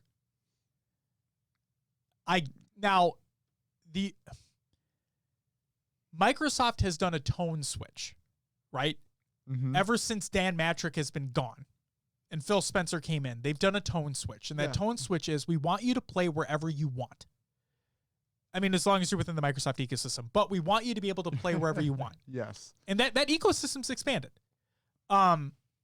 I mean, they own Minecraft for fuck's sake, and that's on they own Mojang, and that's on everything. But regardless, think if that tone change never happened, right? You can't play Halo 4 on an original Xbox. Nope. Right? Just can't do it. Exactly. You can't play Halo 5 on an Xbox 360. Okay? So if they never had that tone switch, nobody would bat an eye because it'd be a new game on a new console, and that's it. Done and done. It would play best on that console because it was made for that console. That's my biggest complaint, is that I am a firm believer that, as others have mentioned, you have to create the game for the lowest common denominator of the thing that you're playing it on. Therefore, if it's running on an Xbox Series X, it has to run on a stock launch Xbox One. Yeah. Do you guys realize how fucking slow that console is? The game can't even run MCC properly, for fuck's sake. Okay, and you're expecting a full-fledged AAA title that was that is meant to release for the Xbox Series X is going to play properly on the Xbox One? Sure. We talked about the Slipspace engine, that it's supposed to be configurable, right? Moldable to be on the system that you're playing it on, right? But come on. There's no way. Halo 5 doesn't even run at a set 60 FPS. Yeah. It doesn't. And they touted it. From before the game launched, they touted that game as playing it at 60 FPS. Locked. Fuck no, it doesn't. You think Infinite's going to do that? No way. Let's say it wasn't even campaign. It was just multiplayer that they touted that for. Doubt it. I still doubt it. I'm a firm believer that now let's take into consideration that it's a 10-year plan. Okay? Look what Destiny did. We're dropping support for the Xbox 360 and the PS3 because guess what? We just can't fucking do it anymore. Yeah. There game installs, right? The vault. They couldn't add more vault space because on the 360 and PS3, the infrastructure wouldn't support it. Yep. Load times were dramatically long. You try playing Destiny 2 on an Xbox One or a PlayStation 4, the load times are terrible. It's real bad. Yeah. There's no way. As a person who has an Xbox One S over there, I would not want to play Infinite on that console. I sound like a privileged asshole right now saying that. But seriously, from a game standpoint, I would be happy as all hell if they came out and they said, this is literally for the Series console. This is for the Series family of devices, Series X and Series S. So I think the way they're looking at it is not from a performance standpoint. Microsoft's looking at it from a money standpoint. Marketability, absolutely. Infinite's going to have a free multiplayer. Yep. Which usually means some sort of microtransactions. Or Battle Pass, yep. Or Battle Microtransactions, Pass. Yep. You're right. So the more consoles they can get that multiplayer on, the more money they're going to make. So therefore, mom and pop don't need to go spend $600 on a new console and controllers and all this stuff. They can just download it right onto their old console and get Jimmy and Timmy playing right away. And for the record, you can use your old accessories on the new hardware, which is cool. Like that's cool that they're able to do that. But we talked about that too. Also, mom and dad might not know that. True, and we talked about it before. Who's going to tell them? Right. Like, are you expecting the person at Best Buy or Target to be like, oh yeah, here's everything you fucking need to know about what this thing can and cannot do? No, they're gonna grab a console, grab a controller off the because that's what they've always done. Exactly. So I think that's why they're looking at, Microsoft might be pushing this more than 343. Oh yeah. Oh, as they always have been, more than likely. So they have the end all be all say. I am perfectly fine if 343 has it on the table to take the previous support off. Yep. And they need to for the AAA title, because like that post said, the AAA might need to go. Right. How is this going to be? No, I'm not doubting for a second that if it released with the console and it was like great, yeah, not in the potential state that we're hearing about now, but if it was great and it launched with the Series X, I have no doubt in my mind it would sell consoles. But since it's not exclusive to the newest console that they have, it probably wouldn't sell as many consoles, right? Yeah. Let's catch up on chat just for a second here. Sure. Beth says, as much as I'd love them to stick to last gen support, it's not that big of a deal if they drop it. Worst case scenario, I'll get Infinite on PC and play there until I can get the Series X. Prof says, drop it and make people get the new console for the new game. Yeah, makes sense to drop it. Yep. Beth says, asterisk, not that big of a deal. Double asterisk to me if they drop it, I mean. Sure. Shot says, preach. And then Beth says, at Prof, my main thing was just not having to put myself in any kind of financial bind to get the Series X when I could play Infinite on my 1S until I can save up money to buy a new console. But yeah, dropping that support does make sense. Agreed. And that's why I said that I sound like an asshole, right? Sure. Because I'm all for other people being able to play the games that they want to play. Absolutely. It's just, it's so hard because looking at what Ryan said, right? This is a AAA console selling video game. Right. That's what this was supposed to be. It was Microsoft and Xbox that made that tone change to be like, we want you to be able to play anywhere you want on whatever you have. And it's funny because remember that July showcase? If you look at all the news stories that came out after that July showcase, you look into them, they'll talk about, like, some of them said what that showcase did and did not tell you. Right? Yeah. And one of the things was talked about, a lot of those games are only on the new console. When they've been touting that they want you to play wherever you can, right? A lot of those games they showed are only being developed for the new hardware in mind. And I think they said that it's on developers to determine if they want it to be on the other consoles. It is. So. Yeah, I would, it does suck. It does suck, like, people like Beth, right? Yeah. They wouldn't be able to play right away, possibly. Sure. But I do think it's for the better of the game. Agreed. And that's what Prof says too. We sound like assholes, but it's the best for the game, unfortunately. I was thinking, if Infinite can be streamed on mobile, why don't they make it streamable for the old consoles? That's not a bad idea.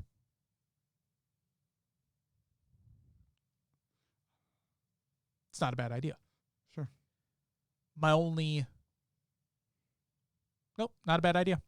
I was going to say the phones are now more powerful than, honestly, can I go on record and say that a phone is more, like a top end smartphone now is more powerful than an Xbox One? Like a stock Xbox One. Can I say that? Is that true? I don't know. I personally don't know. I can't talk to that. I'm going to say PS4, no. But a stock Xbox One. Maybe. The PS4 is a more powerful console. We know that. Except for their download time. Sure. Right. Their servers suck. It's a server issue. Is a top-end flagship smartphone more powerful than a stock Xbox One? I mean, what?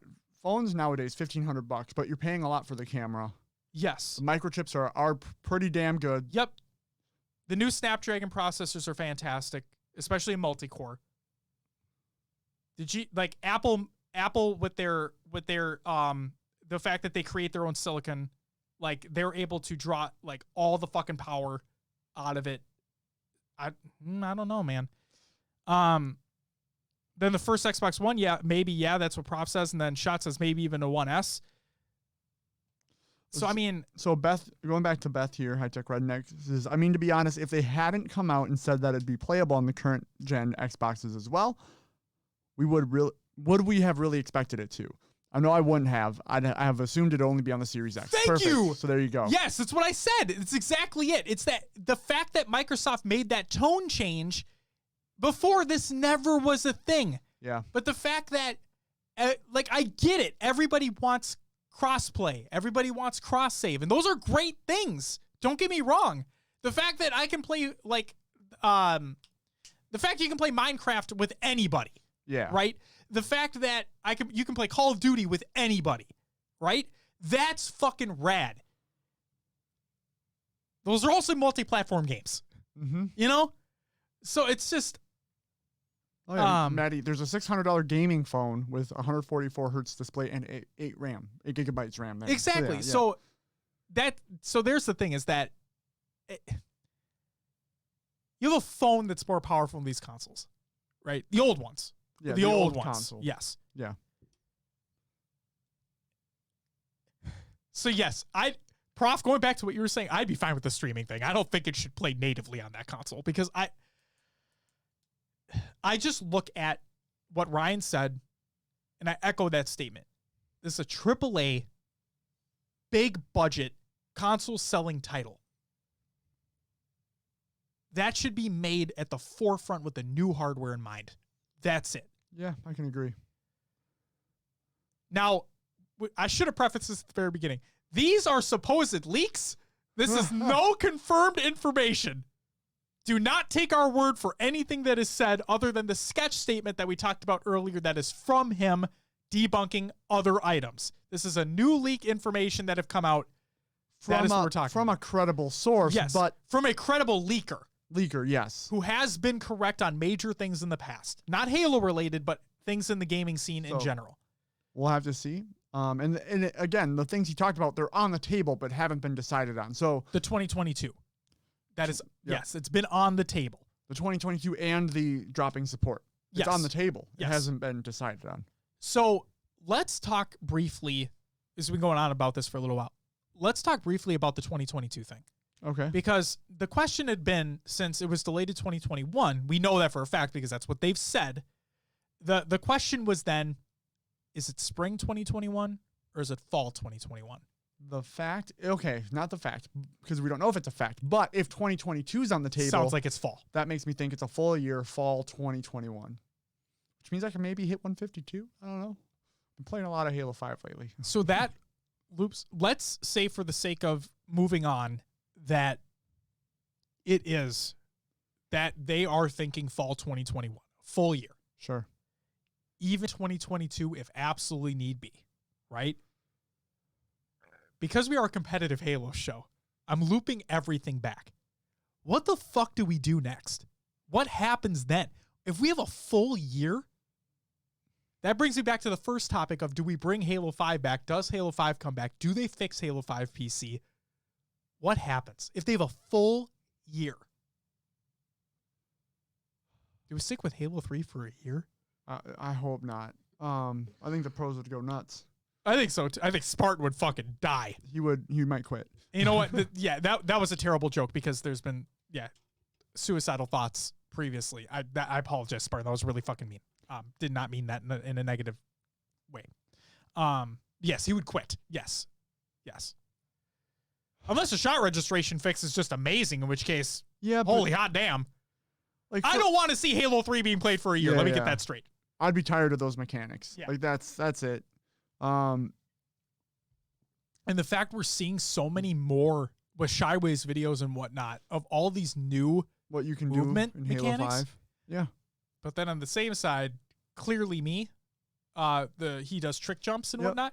He's been putting out a lot of Twitter clips with Halo 3 stuff that's like, I've never seen that before. A lot of that's not really practical in a competitive game, though. Sure, but the fact that you can go from bottom blue on Guardian to top blue via the lift if you make just one easy specific jump. Yeah. That could be, I'm just like, that's one instance of like a setup that could be cool.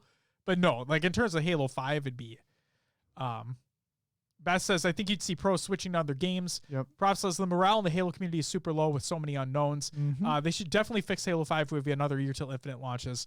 Shot says mass exodus from Halo if it's another year of Halo 3. Beth says Snakebite was just saying today if there's a year-long delay, he'd consider trying to compete in the next COD until Infinite. Mr. Davey Havoc, welcome to the stream. Snakebite asked Lethal today if he could go play COD and still be on Sentinels when Infinite comes back if it's delayed a year. Ooh. But couldn't tell if it was tongue-in-cheek. Got it. Who would he play for? Do you think he'd be picked up by He might have to prove himself a little bit, but maybe picked up in an amateur squad to like have to compete through challengers? Would that even be worth it then?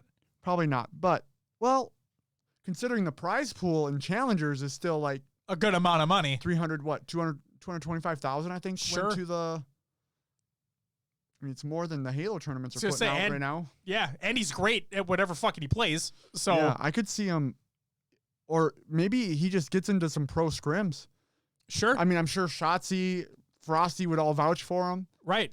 Maybe on the Mutineers sub roster. Maddie says I could see them being picked up as subs at first. So maybe the Mutineers or the Empire. Maybe Rocker gets rid of exceed. And Holy shit. Give me another reason to actually root for them. He said he would ask to swap Sentinel spots, but that seems tongue-in-cheek for sure. Agreed. Yeah, absolutely. It'd be interesting. I'd like to see him switch over, see what he could do. That'd be intense, man. I mean, all these guys, I feel like Halo has become like the NCAA to Call of Duty lately. Like they get through their NCAA career and they're like, all right, time to move up. Get the actual pros. Yeah. But I mean, it's all about money. Like I think that's what it is, because COD's shelling out the cash. It's all about the ceiling. Yes. The ceiling in Halo has been reached in terms of prize money, in terms of I'm not going to necessarily say skill, but Sentinels continue to be right there. They're like that. They're like what Final Boss used to be. Yeah. And so, yeah, you've hit that ceiling. Now when they go into Call of Duty, Frosty, even with the placing that he got, which we're going to talk about shortly, like that ceiling is still massively high. There's still plenty of room to grow. Yeah. And there's something to say about having something to work at all the time. Where like Sentinels, they're the top Halo players right now, and they have been. And they just keep doing their thing and keep winning. Like that's at some point you have to like look at what's next. Right. And I think Call of Duty is a good transition for most of these Halo players. Especially now that they've changed that league format. Yeah. Right. And you have these now, and we've seen Adam come from Esports Engine come through and talk about the initial investment that these teams have made, these $2 million investment that they made. Oh yeah. Right. And how realistically speaking, that's not that big of a deal in the grand scheme of things. This was just kind of to get their foot in the door. And obviously, as time goes on, they'll recoup those costs. Like, that's not going to be a big deal. So, like, yeah, it seems like as long, and we already know, because year in, year out, it's always talked about how, is this the year Call of Duty's going to fail? Is this the year that Call of Duty's not going to sell as much as it did before? That happened for years. But no matter what, didn't matter. Every year the Call of Duty would come out in the holiday season, it'd sell like fucking hotcakes, and there you go. You know what I want Call of Duty to do? I want them to make it more like pro sports, where like all the pros that are there now are just like they're there, right? Mm-hmm. Beginning of next season, there's some sort of you have a draft. You can draft. Like, you have a draft. Like the Sentinels roster could be like, we're declaring for Call of Duty. Sure. And then you pick them up. You have basically 2 squads, right? You have like a full 8 or full 10. Yeah. And you only can have 2 subs. So you got to trim it down to 7. Sure. Rest become free agents. And then you have unrestricted free agent market. Full switching on. Yeah. Mm-hmm. You have your deadlines that you can make. You have your trade deadlines you can make. You can have like you can get ESPN's getting more into esports and whatnot. You can have them has official fantasy. Yep. As well.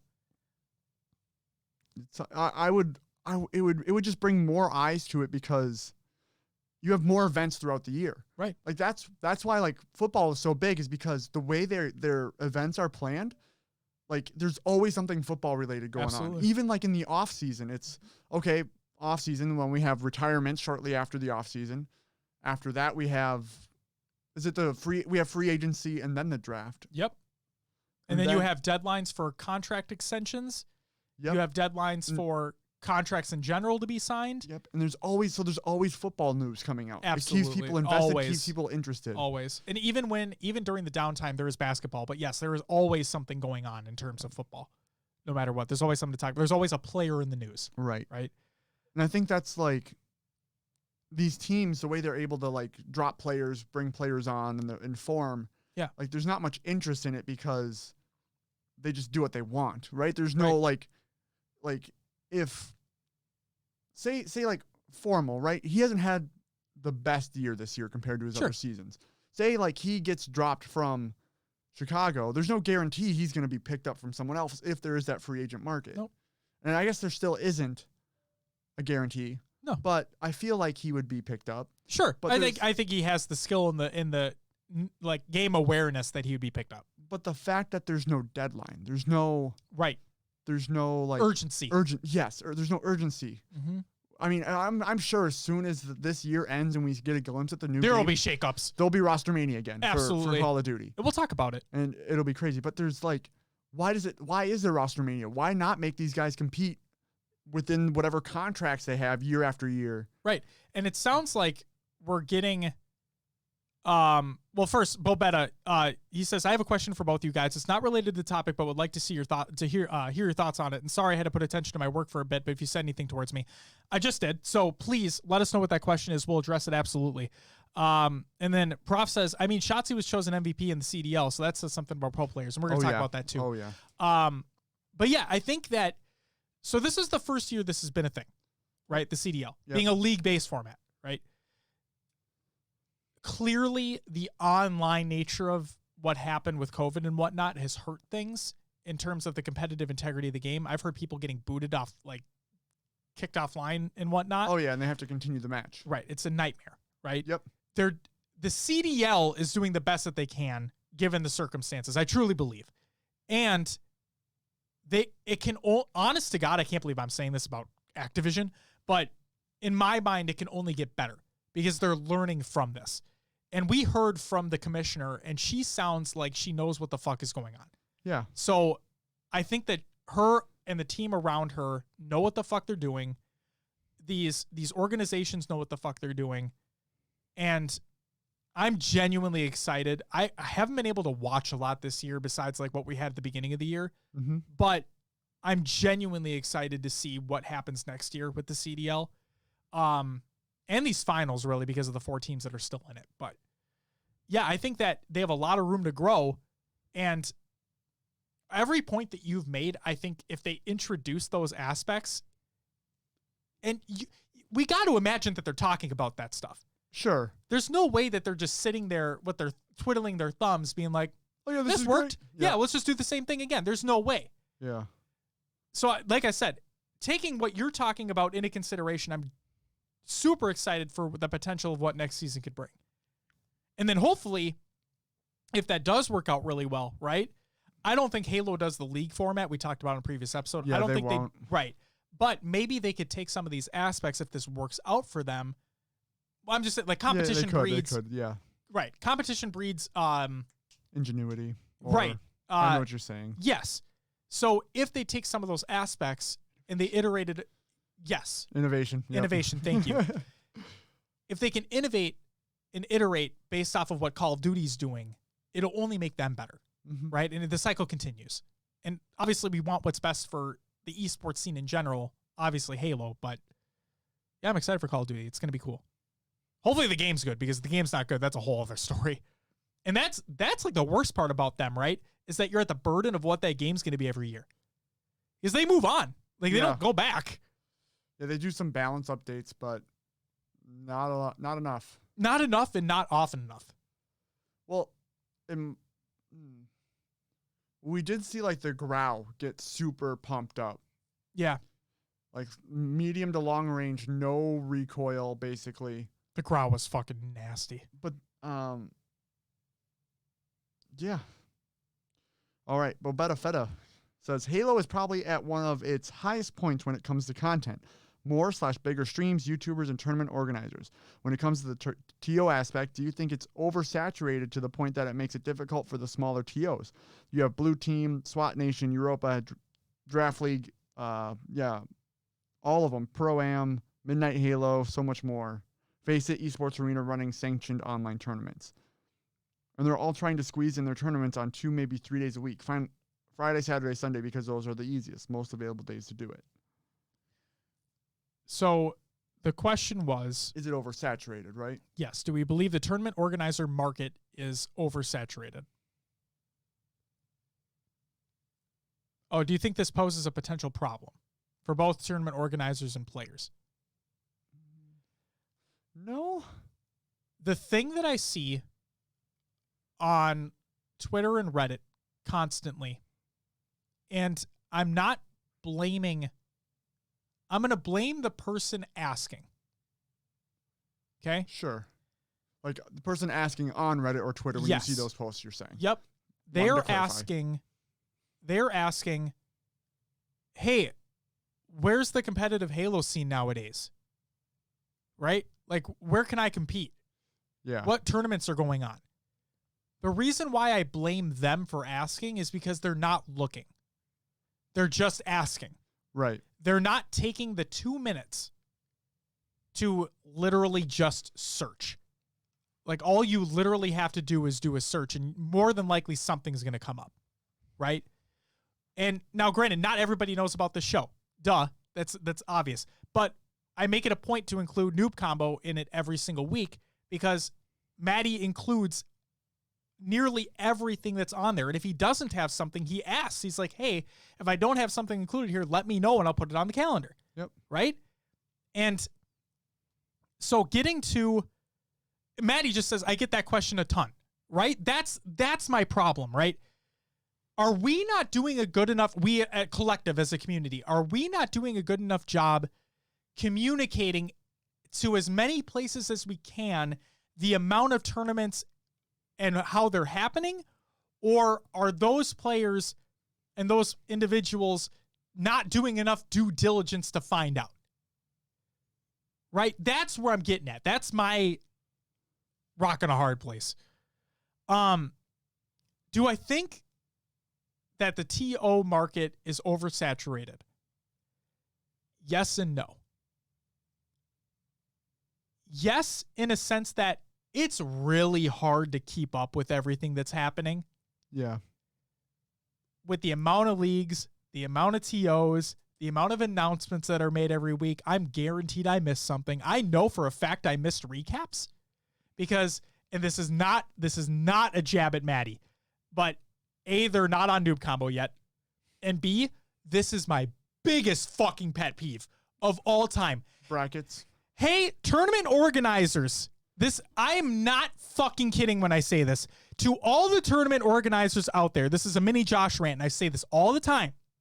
If you are hosting an online Halo tournament or tournament in general, include the bracket in your tweet. Include the bracket in your Reddit post. Include your bracket in your stream. Include it. And the thing is, too, back to your question of people asking where they can compete. If your brackets are included, they can find the sign up so much easier. Yes. And when the results and see who's playing and whatnot. It's so fucking frustrating when I'm looking for a CGL qualifier bracket. I have to go to challenge.com, search for CGL. Oh, it's not there? Oh, fuck. CGL space Halo. Oh, there it is. Oh, it's somebody that's not actually called CGL tournament organizer. That's not their username. It's some random fucking person that has this up. Oh, thanks. Yep. Maddie says, say it louder for the people in the back and list the roster. Yes. Yeah. That's the other fucking thing. In the bracket itself, right? Mm-hmm. You have, and this is not everyone, to the tournament organizers that do this, thank you. But to the ones that don't, guys, for the love of God, all you have to do, the bracket is piddly shit. Like, you literally have to copy paste a fucking link. That's not difficult to do. The only other thing I want, include the rosters in the fucking bracket. Challenge makes it so easy for you to do that. Like, just fucking do it. Smash.gg makes it incredibly simple to do it as well. Rant over. Okay. But yeah, you're absolutely right. I'm 100% in agreement there. And then, so I said yes and no, right? In terms of it being oversaturated. Yes, in a sense that I feel like it's a lot to try to keep up on. Now, that's on us too, though, because we report on it every week. Yeah. So we do have to be looking for it every week. We're not competing. Now, going to my no point isn't it's not oversaturated. I think it is invaluable to have this many outlets for players to compete in. Yeah. And it's for Halo tournaments of all things. Right. And we look at all these different tournament organizers, and this is most of the AMs, the amateurs are playing. Yes. And I see this as being great because before, all we had was the top tournaments, right, where all the pros were there. And you'd have potentially an open bracket for those majors. Yes. That is where those AMs would try to make a name for themselves, and that was it. That's all you had. Right, and if an AM team went up against the pro team right away, they didn't really get the experience throughout the whole tournament. Yes. Now these teams are playing up against more people that at their skill level, getting the competitive experience in, and then maybe they're able to take that next step and go to that next open and then make a challenge for a team. Yes, and we are seeing in these community tournaments that you see Renegade competing in them. Yeah. You're seeing Talik in there. You're seeing a lot. Well, not a lot. You're seeing these individual pro players. Oh yeah, I'll fucking compete in that. Yeah. You see Bound taking a lot of first place finishes, and he was able to get up into a pro tournament at once. Yes. So that's, yes, I think it's phenomenal. And then also to bounce off what you're saying, the thing I love about the amount of tournament organizers in the space right now, and another point towards my no on it being oversaturated, is that a lot of these tournament organizers are doing something different. They're not all the same type of tournament going on. They're not all 4v4 HCS style. Sure. You have SWAT, you have Griffball, you have the NAHL, which yes is that type of actual competitive nature. Halo Draft League was trying to do that as well. You have Halo 3, you have FFAs, you have Halo 5. You have so many different outlets. You have these weird one-offs like Breakout, right? You have this upcoming Halo 4 tournament this weekend. It's the thing that I love about the space that we're in is that there's so many different avenues for players to compete, and they can pick and choose the ones that they want to compete in. They're not stuck with one or two options. The thing I'll say from our show perspective too, when we first started the show, the HCS was there, and then we had one or two AM tournaments or leagues we'd follow and that we knew about. And a lot have popped up. And we used to be really detailed about those old, the old other leagues because there were so few. Right. I do miss getting into that detail, but I'd rather get all the information out there we can and let people know about the whole scene rather than just a few select spots. And we've talked about it personally, not within the show, is that when those HCS and esports engine tournaments, when that fully comes back, that is what a lot of our time will be focused on too. Yeah. I will make it a 100% point to talk about the community tournaments that are taking place, because that's one of our biggest things, is that we want to shine the light that we have on that as well. Because for the record, guess what? Those majors aren't fucking happening. You have the MCC Pro Series and that's it. And that took a while to be announced. Yeah. So you guys, the community tournament organizers deserve all of the praise they can possibly get for just being there and putting something on. Mm-hmm. And you know what? In terms of them themselves, this also gives them more experience and hopefully provides them bigger opportunities down the line when it comes to these major events. Right? Yeah. Like, oh, you guys have been running, like, Europa Halo. Oh, you guys, just as an example, you guys have been running tournaments for so long. Hey, we're gonna have a tournament in London, an HCS style tournament. We'd love to have you guys on for the staff. Right? The GT Halo Invitational we were just part of. Exactly. The production, the quality was amazing on that side. Having the when they were showing the highlights of the players when they were announcing them, the profile pictures. Yes. Like you didn't even see that much from the HCS streams. It was just here's them coming on stage and playing. You know? Right. So it was, all these little tournament organizers, or not, I don't want to say little, but community. Yeah, community tournament organizers. Yeah, organizers are doing things that I haven't even seen HCS do, and hopefully that shines the light on them to get them those bigger opportunities, like you said. Absolutely. Let's catch up here. Okay. So, Prof says, at least we do include it on the event page. Yeah. Yes, you do. Bobetta says, thankfully our bracket on Battlefy is part of everything else. Nice. Maddie says, yeah, Bobetta is very easy to use and has everything I need. Absolutely. Bobetta says, that's about the same thoughts I had. Yes and no. For players, it's great. The only concern being is they either have to choose or double, triple dipping, like I said above. And yes, definitely agree on the variety. The biggest thing is trying to not overlap, but it's the nature right now. Some Saturdays will have 4 to 5 tournaments. The next day it's 3 to 4, etc. I'd be that player that would want to play everything. And yes, that would be my concern as well. And again, that gets me back to my point of there's so much to try to cover that I'm mad at myself when there's a tournament result that I miss.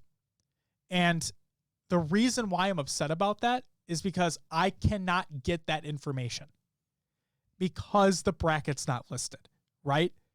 Because results aren't put out on Twitter.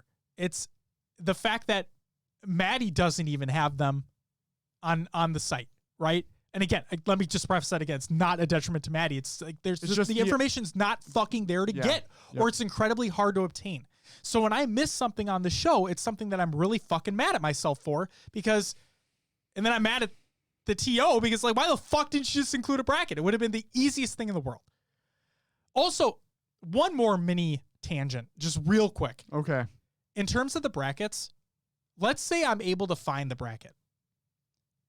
The thing that I cannot fucking stand, my third biggest pet peeve, is when they didn't update the grand final. Oh, yeah. So the placings aren't all there.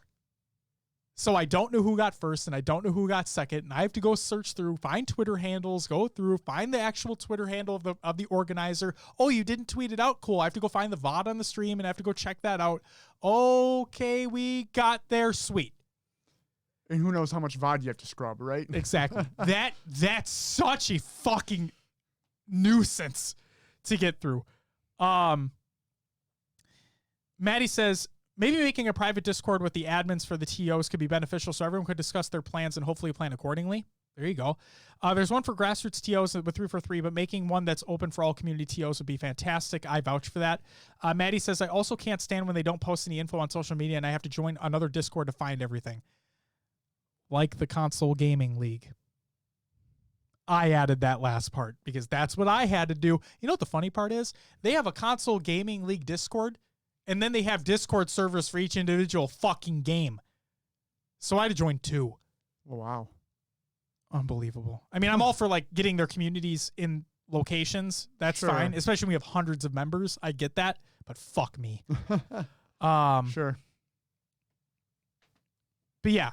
So good and bad. Good and bad. Good and bad. Yes and no. Yes. Hopefully answered your question there. And then getting just back to this real quick. Hopefully they go Halo 5 and we don't stick with Halo 3 for another year. If it gets delayed to the end of the year, if it gets delayed to early 2021 for Infinite. I mean, there's also I feel like there's not enough hype in the Halo scene, the pro Halo scene. There's not at all. Yeah, it just like there's nothing going on. Like what those Pro Series streams, they're small. And there's nothing against the community tournament organizers. The biggest thing that we had this week was that drama of Flame Sword and Neighbor. Like that was the biggest fucking thing that happened. Sure. It's just, like I said, I give all the praise in the world to these TOs that are putting on events. Because without you guys, there literally wouldn't be anything. Yeah, we'd have the Pro Series, but that, like, we didn't have info on that until, like, what, a week or two before it actually came out? It's just, Yep. Oh, man. Yeah. All right. Shall we move on? Let's keep going. That's it for the topics. Time for the regular news. It's Prof steps down from SWAT Nation. Told you we'd get to it eventually. Tier indeed. But hey, this is okay. This was on good terms here. Yes. So yes. I quote, I wanted to let you all know that I'm transitioning out of leadership with SWAT Nation. The transition was solely based on the magnitude of new events unfolding in my own life, including a position with a new company, which is going to require my family and I to relocate. SWAT Nation is on the cusp of huge growth and needs people at the helm who will be able to dedicate the time I simply cannot at the moment. The good news is that Nap Times and Napburger are both co-founders and will continue all the amazing work with SWAT Nation. I have always done the best I could to make SWAT Nation what it has become from the very beginning, shaping it from a mere idea to what it is now. I am proud of all of the work I have put into it, so happy to see what it is now and the direction it will take in the future. I will remain a community member and I will support SWAT Nation, but in different ways now. I need to direct my full attention to everything that needs it in my personal life. Halo and SWAT Nation have been good to me, and I've met some amazing people thanks to it. Some of them I can truly call friends. Do not hesitate to reach out whenever you need my help to play some games or just have a talk. Thanks for riding this amazing wave with me. Prof, you said it already, but seriously, the work that you, Nap Times, and Napburger have done with SWAT Nation is second to none. I mean, fucking, you guys throw tournaments what feels like every week. They're very well run. You have so many people competing in them. You keep things going smoothly. It's and the things that you guys do for your community as a whole, right? It's like I said, it's second to none. So you will be missed. We're happy that you're staying within the community, obviously. We wish you the best of luck in your new position and good luck on the relocation. I imagine that cannot be easy at all. But no, man, onwards and upwards. Good luck to you. And you're still fucking good at SWAT and you destroy me. So there's that. Yes.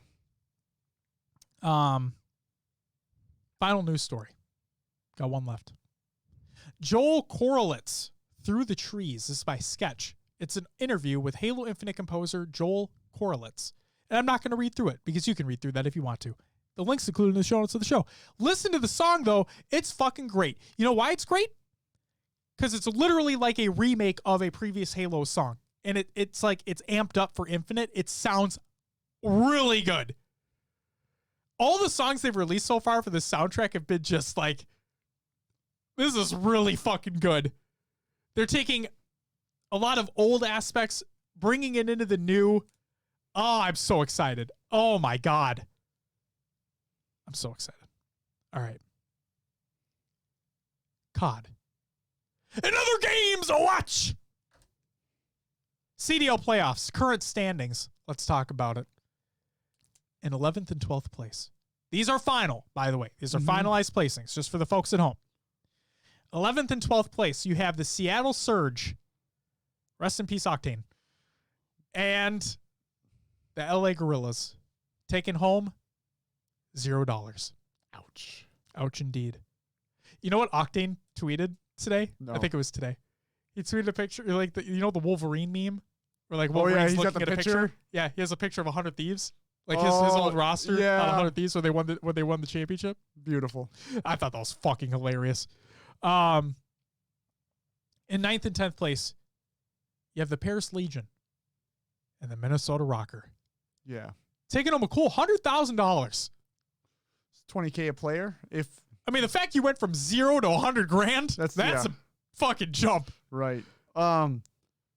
So with the Rocker situation where they subbed Exceed in for God RX, it was agreed upon between the players and the organization that if the Rocker did not win a match with Exceed to advance, he would not get any money from Champs Weekend or from the playoffs. So that money is going to God RX since Exceed essentially did not contribute to the placement of Minnesota Rocker throughout the season.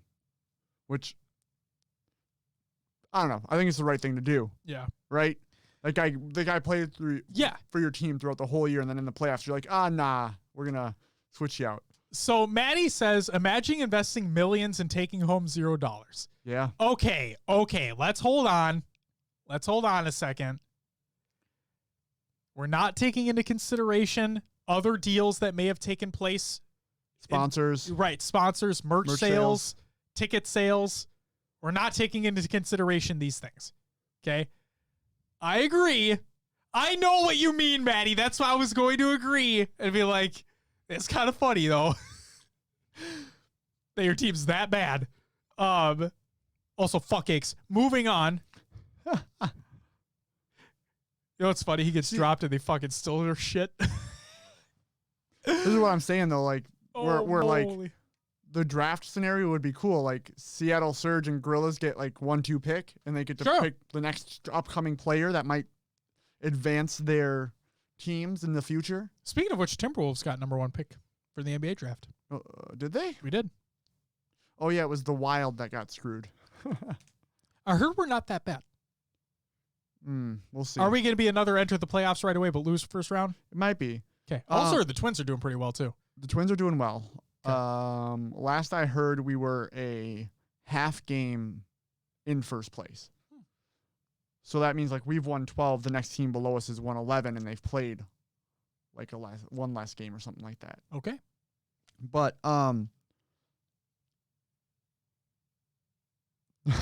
Maddie, what's your beef with Cakes? Fuck Cakes. Oh, fuck Aches. Aches was a player on the Gorillas who basically... He's a fucking douche. He is. I bet. Let's just preface. I bet he's a fine guy. I bet he's a perfectly fine. He dude. plays the villain part in the Call of Duty scene. What did he come out with? What did his sign say? A rocker got a free W. Oh yeah. Yeah. And then we fucking smoked you anyway. Yep. Where was I going? Natana's right. I don't like cake though. Oh, you don't? I don't. I'm not a huge cake fan. I'm a pie guy. Cupcakes though?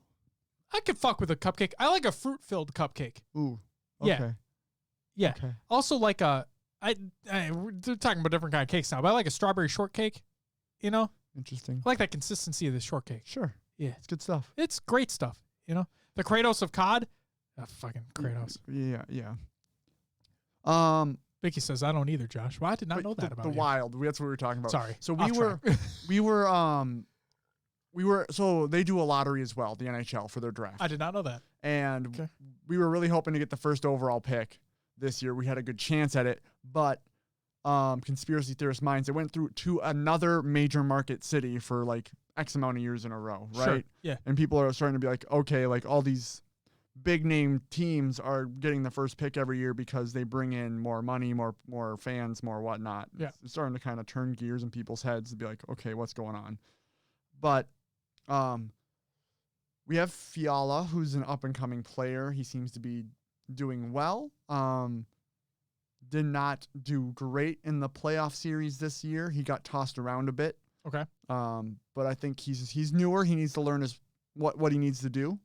And then we have, I think he's from Russia, a kid coming over that's touted as like a damn good player, right? Okay. And his name's Kaprizov. So they could be that 1-2 punch. But what we're really missing is a sniper type player, someone who can just put the puck in the net from wherever they are.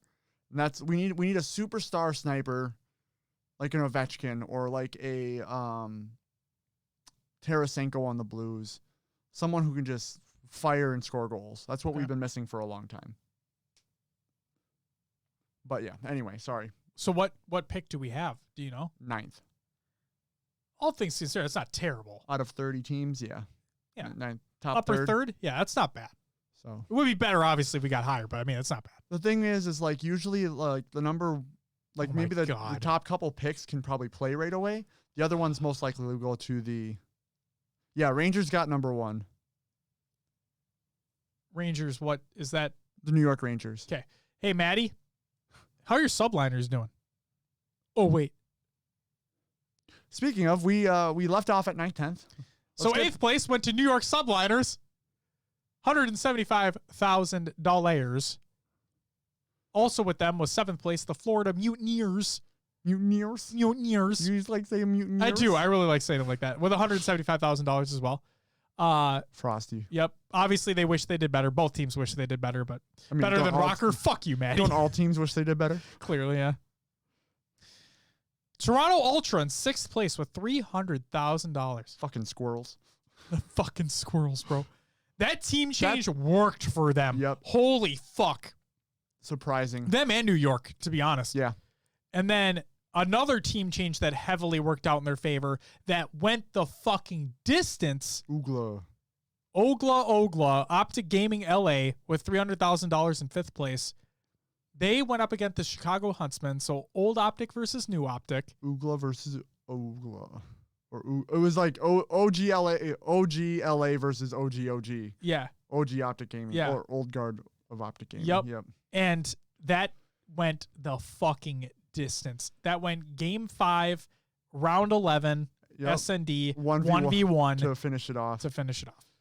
Well, did you watch it? I did not, but I watched like that last. I watched the 1v1 at the end. Sure.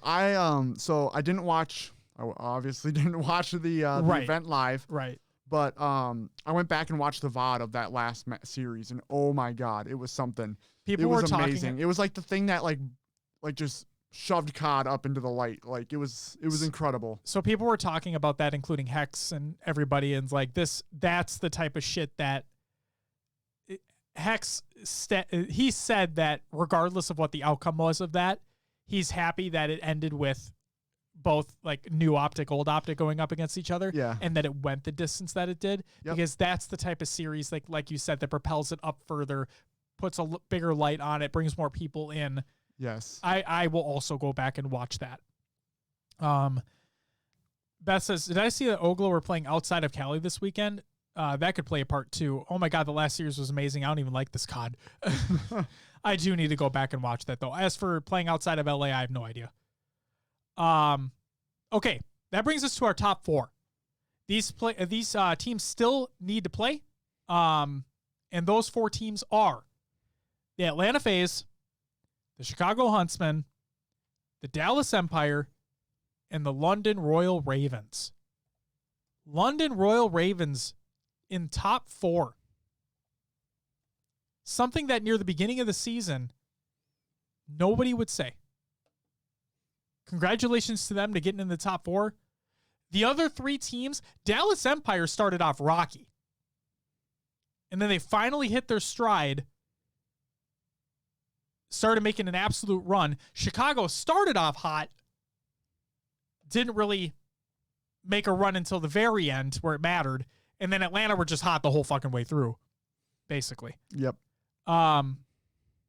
Seems like Slasher tweeted out something about it. If you can find that tweet, let me know. Post it in the chat. Why? Speaking of the CDL, we have the MVP, which was talked about earlier on briefly. This is by Shotzi. From the beginning of the year with all the hate and just putting my head down and putting in so many hours into improving day to day and have it pay off like this is a special feeling. Thank you for the support this year. You guys all have been amazing.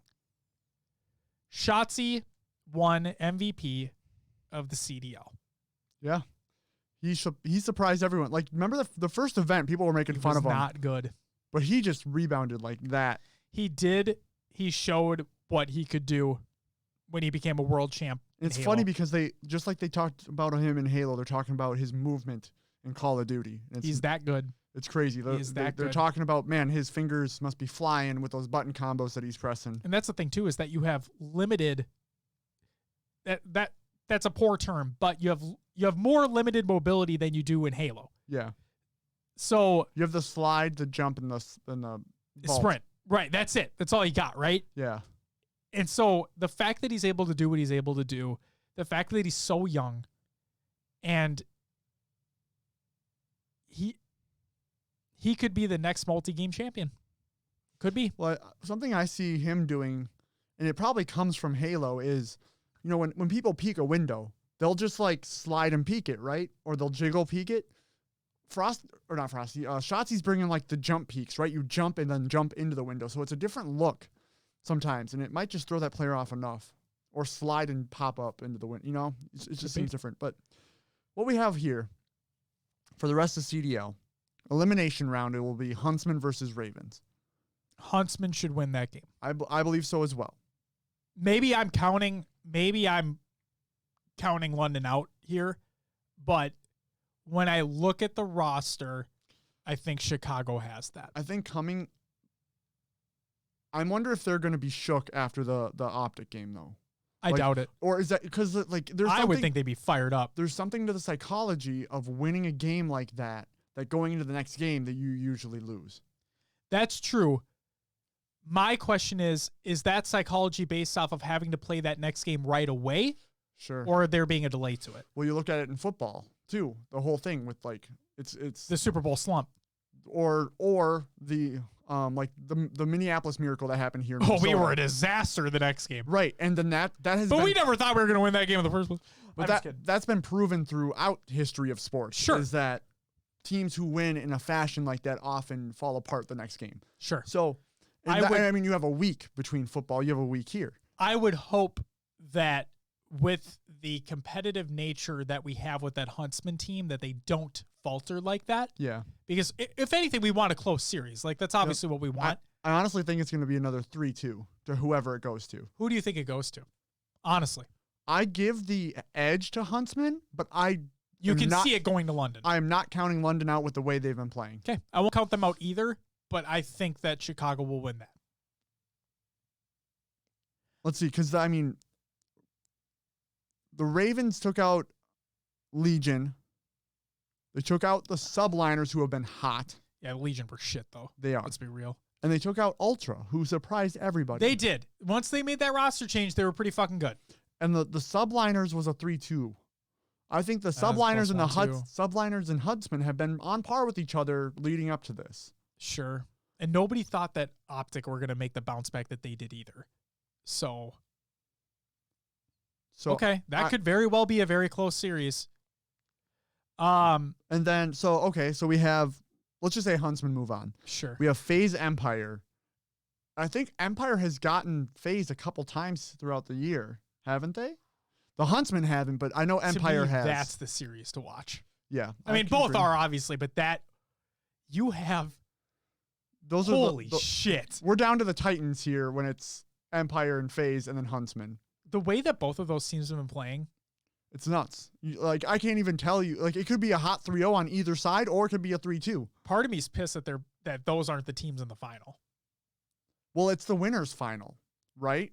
Oh, so they have a chance to. Oh, so they have a chance to fight in the grand finals again. Think about a fucking FaZe Empire grand final. Fuck. That would be sick. I mean, people obviously want Scump and Formal and whatnot in the final, but like, I got to root for our boy. Well, our boys, Hook and Shotzi, obviously. I need to root for them. Yep. And then Atlanta are just fucking amazing. I'm not a fan. Like, I know they're amazing, but I don't like them, but they're great. I want them out. Sure. So here's my thing. Go for it.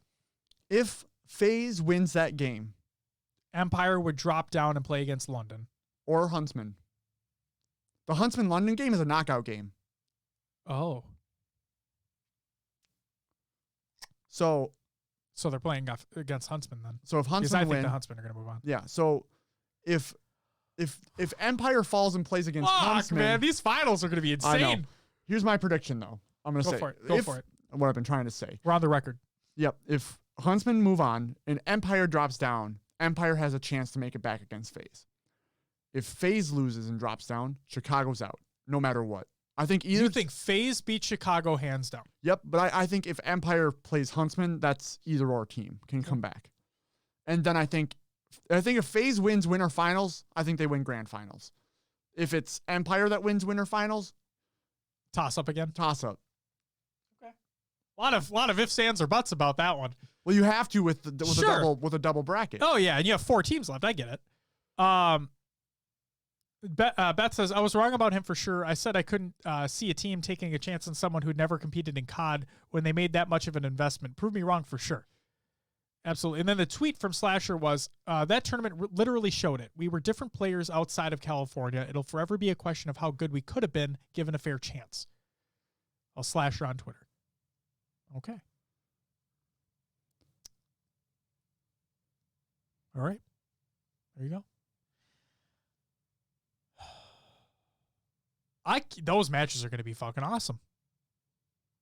It's going to be a great weekend. Talk about getting excited about Call of Duty, man. See, like, I haven't felt this excitement since maybe opening weekend when we got to watch the home series live. Yeah. But we'll have to wait and see. We will. All right, and then the final news story, the final COD and Other Games Watch piece of information that I have here is the SGDQ donation goal. This is by Slasher, and it states, SGDQ Summer Games Done Quick 2020 has ended, and the speedrunning community raised over $2.3 million for Doctors Without Borders. And they did it all for an online-only event.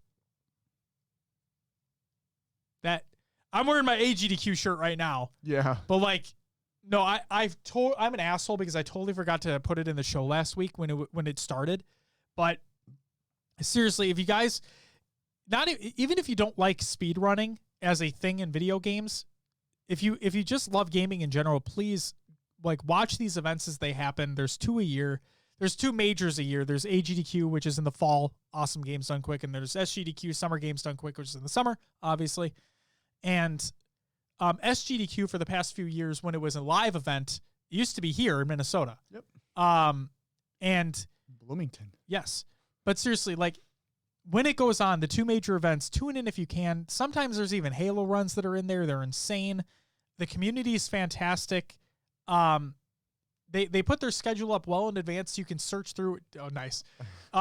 They put their schedule up well in advance so you can see all the games that are going to be run. So if there's you can do the Control F on it and see if there's one of your favorite games in there. It's absolutely fantastic. There's such good events. But yeah, fantastic amount of money that was donated, all for a great cause, and I'm looking forward to AGDQ as well. So, good shit. That's it for Caught Another Games Watch. It's time for Will's Adventures with the Neighbors. Will, what'd you play this week? All right. Played a lot of Halo 5. Oh, yeah. SVB. Yeah. I haven't really done anything else with them other than... So, I totally didn't know, but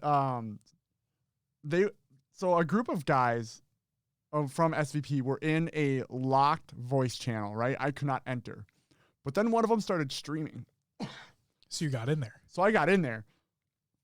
And they were doing film review of their game. So I'm like, I'm learning. But I didn't know my mic was unmuted.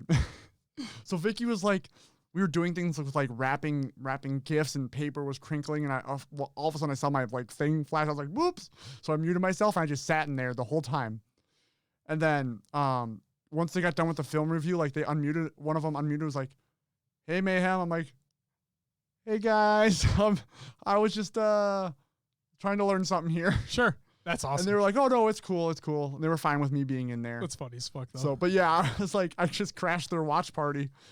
So, yeah, learning a little bit more about Halo rotations and trying to be more aware of paths to take rather than not taking the elongated path and then, by the time you get there, the play's moved. Right. So, awesome. Yeah. I was playing a lot. So, yesterday, day after the wedding, very tired, but got up on Sunday, went back to the Vicky's parents' house, helped clean up, opened presents, and then went back home, and I was like, I'm fucking tired. I slept for like 4 hours. Woke up at like 10 o'clock. And then I was up till like 5 in the morning playing Halo from like, 10:30, 11 to 5 in the morning. Went back to bed for another like 4 or 5 hours, and I got my full 8 hours of sleep just in pieces. I'm fine today. So I'd be fucking dead. Yeah, I played a lot of Halo. feel like I played a lot of Halo. Good Lord. I'm up to Plat 4 in the...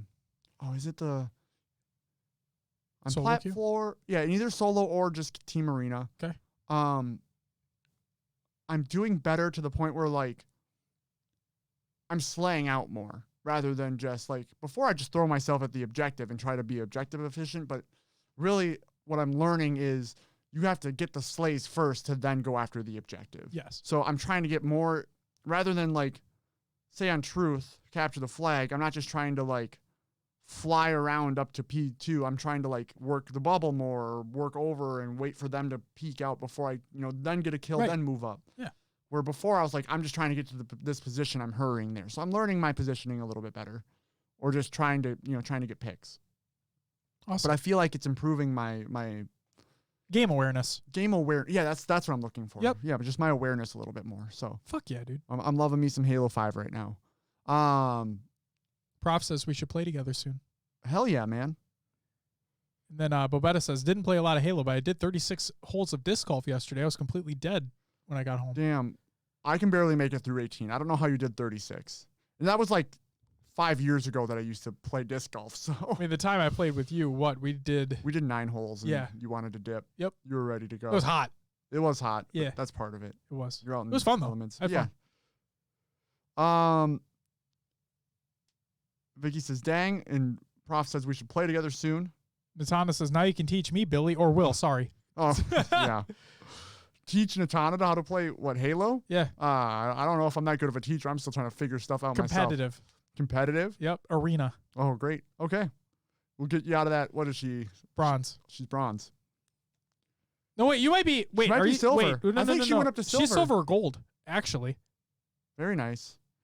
We got to get her back on the sticks. It's been a while. We do. It's been a while. It's been a while. Yep. Since I've been playing Halo 5. It's been a while. All right. Natana said, I am not. I'm gold. There you go. Okay. There you go. She's a gold player. My bad. Fuck. All right. Natana, do your placement matches. Yeah. See what you get. Do it up. We need to know what we're working with. Yeah. I think she plays Slayer though. Oh, no, we're going to get her in Team Arena. We got to get her in Team Arena. Solo queue, obviously. Yep. No more Spartan Charge or your ground pounds, Natana. Nope. No more of that shit. No more. Vicky says you'd get really cranky trying to teach me, Natana. I tried once and just kept backing off a cliff. Yeah. First person's not for you. It's okay. She's not a first person shooter. It's quite all right. Don't worry about it. Anyway, so due to COVID-19, my bachelor party got canceled. So next year we're planning on something, but still. So Thursday night, 2 nights before the wedding, Josh, my man here, and Joe. It was a collaborative effort. Put together a little night to come play video games. Get drunk. Goalie Sniper joined us. Justin. Le Flesh. Yeah. Thank you for the Twitter video. The cheers. I appreciate it. And yeah, we just played games all freaking night. So we started with some Fall Guys, which was hilarious. It was a little fun. Joey fucking got a win. He did. I got like second place. I know you can't get like an actual placement besides first, but I was right fucking there 2 games in a row. Yep. I was pissed. Yep. I don't think I made it past like the 3rd level once all night. It's okay. That game is so unpredictable. The team games can fuck you. Yes, they can. Yep. My favorite thing is the way they run with their arms out and they flop. Floppy arms. Yep. It's great. We did some Beerio Kart. We did. Which you won every fucking round. Yeah, I did win Saturday in the man cave though. You did. So I will take that. For the record, I was not playing. What's up, Silas? Welcome, man. I still won. I'm taking that W. I was saying, I can't believe I won both times. We also played some Smash Bros. We did. We did play Smash. Drinking, playing Smash Bros. We did it all Captain Captain Falcons. Yep, all 3 of us were Captain Falcon for one match, and it was hilarious. That's the best one, too. It's just you hear, Falco Punch, Falcon Kick, Falco Punch, Falcon Kick. Just fucking Falcon Kick off the side of the map. Oh, yeah, I did that a few times. Yep, I did, too. I can't count how many times I lost track of which one I was. That was what I was when in the man cave. Yeah. I consistently had no idea. There was one game every time. There was one game I still had all 5 lives, and you guys were down to 3. I fell off the map 3 times in a row. I could have won that super easy. I just kept falling off the map because we'd bunch up, and then I just lose it. Shit. Sucks. But yeah, that's all I played throughout the week. Josh, what about yourself? I played Halo 5 and MCC for the community playdate. Yeah. I played Fall Guys with you. I played Mario Kart 8 with you, and I played Super Smash Bros. Ultimate with you for the bachelor party. Yes, sir. It was fun. It's a good time. It was a lot of fun. It's a lot of fun. Yes. Stayed up way too late. Or early. No. However you want to look at it. No, we stayed up till midnight, went to bed like good individuals. And I got sick the next day. Oh, yeah. Yes, you did. Yes, I did. That's all I played. That's it. Shall we move on to some shout-outs? Yeah. I'm all hopped up on Mountain Dew. Yep. That's it. Oh, you said shout-outs? I did. Thank you. We also missed the news ending. That's it for the regular news. Oh, God. There you go, Josh. It's time for some shout-outs. Shout out to everyone who joined the community playdate. Thank you guys so much. Hope you had fun. We just did some matchmaking this time around. Oh my God. Josh just remembered something. I did. Holy fuck. So when we switched to MCC. We played BTB. Of course, we got a Valhalla game in Halo 3. Yep. It was Team Slayer. At the beginning of the match, we were getting fucking rolled. We were down by like 15, 20 kills. Easy. Okay. And it may have gotten worse. It got to a point during that game where we actually, all of us were like, should we just leave? This isn't fun at all. Like, we're getting fucking rolled. We're in spawn. We're getting destroyed by vehicles right off the rip. This is not cool. We legitimately contemplating just leaving. And then, right after that moment, we decided that let's just go hide in the rocks behind the beach. Let's just make them come to us. Fuck it. Because we're going to lose this game. Might as well have fun with it. Who cares? Yeah. So we all went to the back of the, like, at our spawn, we went back to the beach and we just hid in the rocks. Then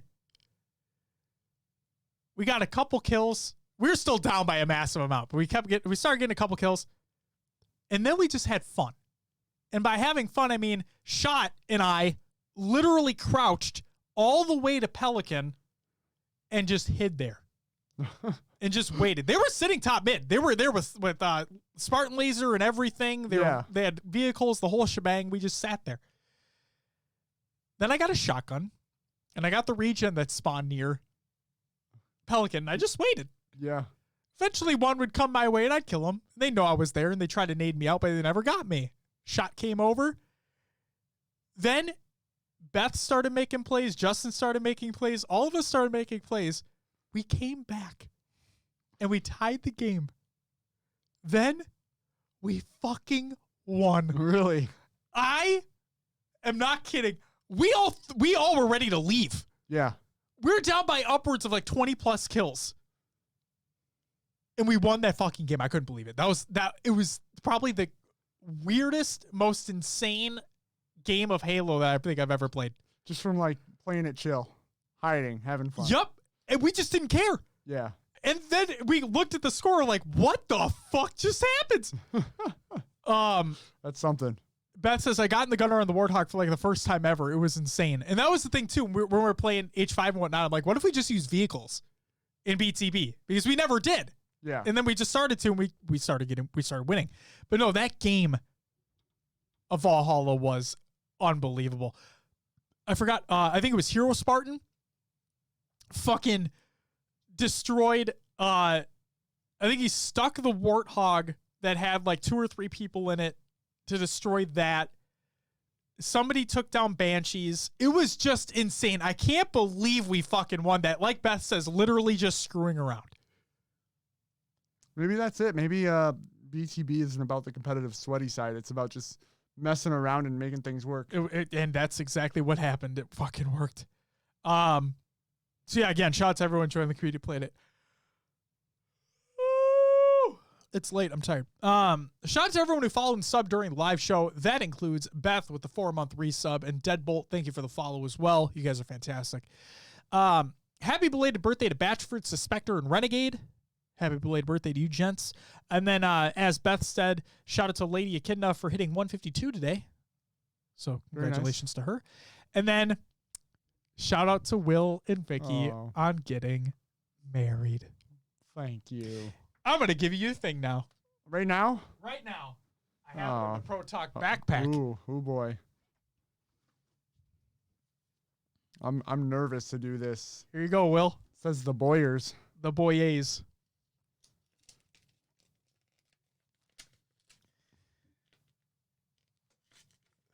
I don't know what this is going to be. I hope you enjoy the card, by the way.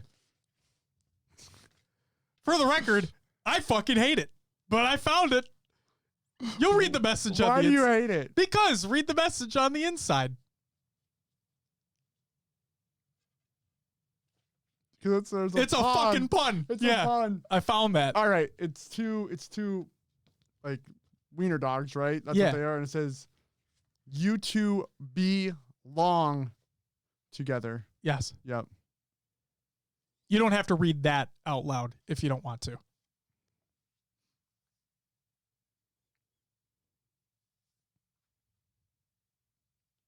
For those listening to the audio version of this podcast, he's reading a card right now. I'm reading a card. Personal stuff. Is this? Yeah. No. Yeah. Jesus. That's from all of us to you. No to you way. both. Vicky, you're included in this, okay? This isn't just for him. Hence why it's for Amazon. Yeah. No way. Yeah. When you community came in clutch, bro. Dude, no way. Yeah. Shit, guys, really? Yeah. That's amazing. Thank you guys so much. So let me just say this to everybody that did. Thank you all very much for doing so. It was not required at all. No, but thank you. Oh my God. I'm speechless right now. Told you it wasn't a bad surprise. No. You guys are incredible. Thank you so much. I don't know. I'm fucking. I'm so glad I did this on the show. This is well worth it. Holy shit. It was no. Oh.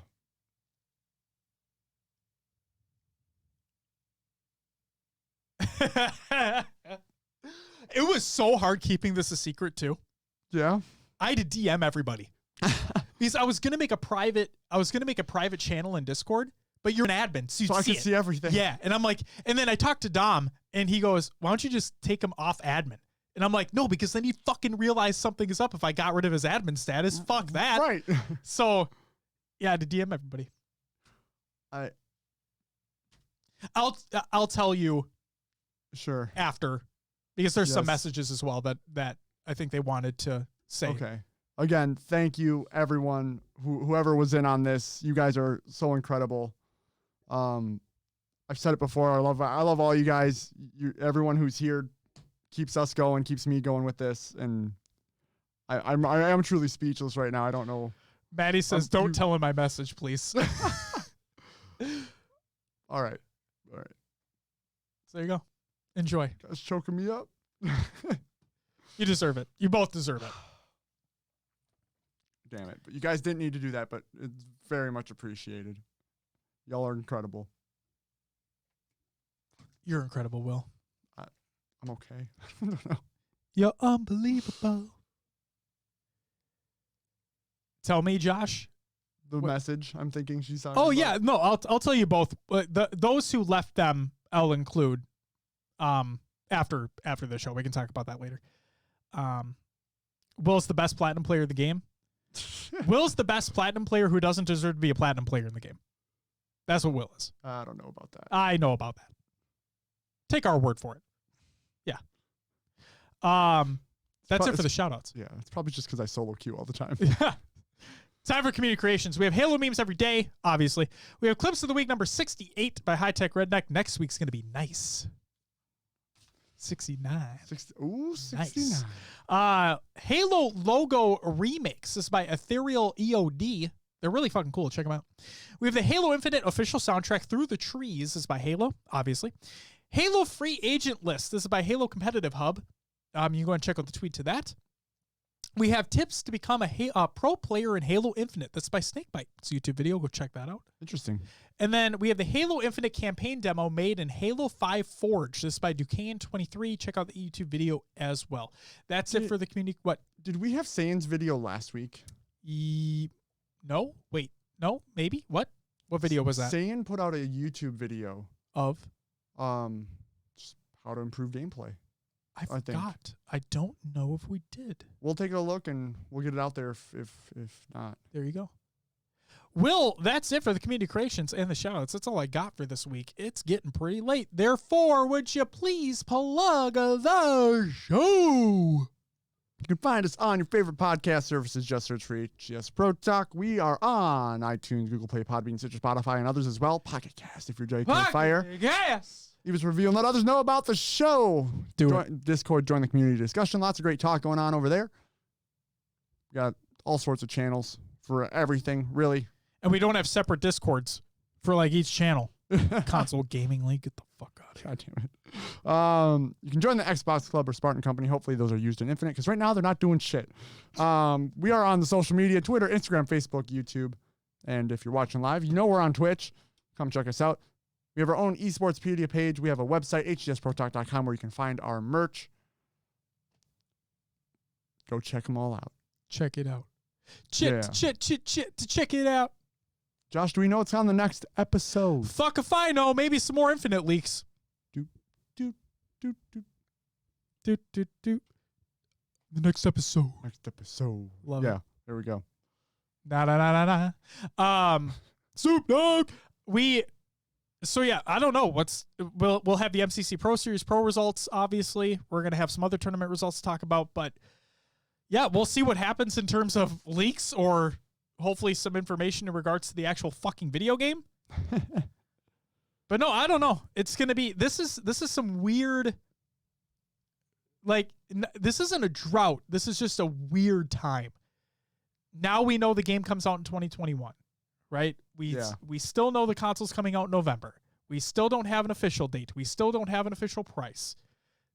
And we're really close to September. Yeah. And the rumors were, and I heavily thought this was going to be the case, where there was going to, I mean, we still have time. There's still 6 or 7 more. It's 31 days in August, I think. I think there are. So we have 7. What am I doing? I have a fucking computer. There's 30. There's 31. In August? Monday the 31st. Yeah. Oh, yeah. I literally have a computer in front of my face. And I didn't even look before. So we have 7 more days of August. So there could be, but the rumors were that there'd be both a Sony event and a Microsoft event this month on both the PlayStation 5, obviously, and then the Xbox Series S, along with prices. Because Sony has come out and said you'll have ample time to pre-order. Yeah. We're almost in September, and we know the Series X comes out in November. So we're like fucking really getting close here. But who knows? Next week's kind of like a toss-up. You never know what's going to happen.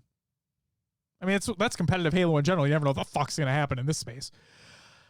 Ladies and gentlemen, that's going to do it for episode 141 of HCS Pro Talk. I want to thank you very much for listening. I want to thank you very much for taking the time to watch live if you're here. Thank you very much.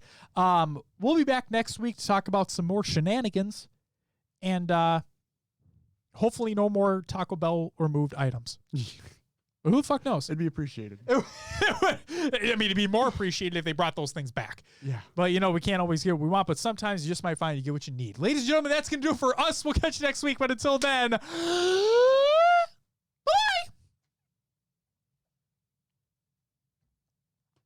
After show. Yeah. Jokes and puns. Puns. We have a lot. Do we? I mean.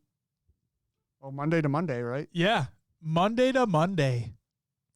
Should we just start and go Holy through it? guacamole. You go for it, bro. You're up. Toilet paper plays an important role in my life.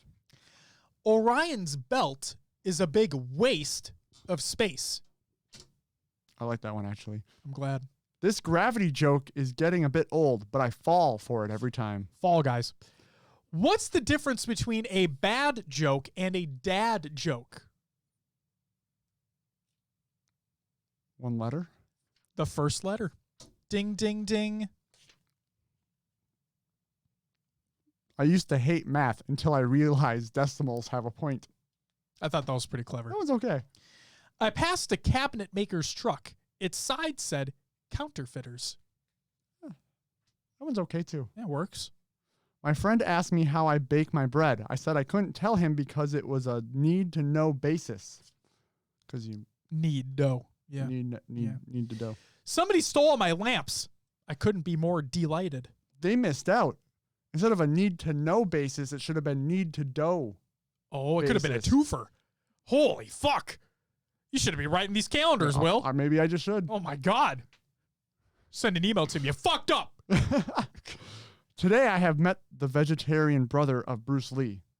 Broccoli? Broccoli. Yeah, there you go. Me and names, you know. It's like Rostermania all over again. Where does bad light end up? Bad light? In the shadows? In Prism. Oh. Dumb. England doesn't have a kidney bank, but it does have a Liverpool. I thought that was clever. That one's okay. I don't like the kidney bank because it sounds stupid, but the Liverpool, yeah.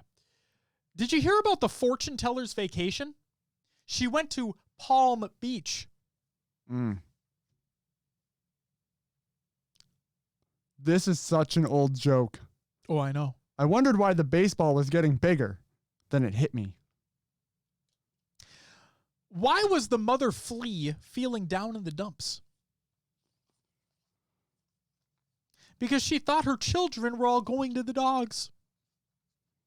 Lamau. I'm glad you didn't tear them up because I actually have been skimping out on work, posting them in the Slack channel. So I have like five or so to actually post. Really? Yeah. Oh boy. I guess I've been slacking. It's like I got other shit to do. But yeah. It's crazy. All right. We Gucci? I haven't fucking eaten dinner yet. Holy moly. I'm hungry. All right. I still can't believe you guys did this. Hey, yeah. You guys are ridiculous. Yeah, yeet. Yeah, you really didn't have to. You know how hard it is to find an Amazon gift card? Is it pretty tough? Yeah. I mean, luckily you can just buy one on their website and just print it off. So that's what I did, obviously. But yeah, you can't, like, it's hard to find the physical fucking card. Whatever. Gives a shit. All right. Fuck them, bro. Fuck you, Walmart. We got to talk about Walmart after the show. Oh, the one in. Yeah. Yeah, I heard. Yeah. Yeah. Okay. Katana told me. Crazy. Yep. Did they figure out what that was? Nope. Are they still there? We drove by it on our way here, and yeah, they were. Okay. Because yeah, Natana was on her way home and she saw it too, so it's crazy. Ladies and gentlemen, that's gonna do it for the live show and the after show, I mean. Yeah. But yeah. Oh, Vicky said it was a false alarm. So a Walmart in a city near us, there was a bomb threat in the men's bathroom. Yeah. Well, it was there wasn't A never suspicious there was a box. suspicious package, never a threat. Right, but they had to take into consideration what they thought it might be. So the bomb squad came in, right? Yep. And just the day prior, or maybe a day or two prior, there was a bomb threat to a post office in so we're really close to the Wisconsin border. Yeah. So in a town called Prescott. Yeah, that's really close, yep. So yep, there was a real bomb threat, and there was a bomb there. So that's why this one was taken so serious, because At a post office? At a post office, yes. They need all the help we can fucking get. Yeah. So What the fuck? yeah, something crazy is going on, you know? That's insane. Stay safe out there, folks. Holy crap. I couldn't even imagine. Yeah. So since, that one was in close proximity, I'm sure they pulled out all the stops for whatever this was. What a great way to end the live show. Kind of, some great. Oh my God. Jesus. Beth says, when I was a kid, I used to think bomb threats were good because my grandpa got to come home early when someone called one in. Crazy times. Jeez Louise. How often were they called in? Don't answer that question. All right, ladies and gentlemen, that's going to do it for real this time in episode 141. Thanks again for listening. Thanks again for watching. We'll be back next week. We'll have more to talk about. It'll be a fun time. Community Playdate tomorrow. So if you want to get in on the fun shenanigans, just get in the Discord. And you can join up on some games. It'll be a fun time. Hope to see you there. But until then, again,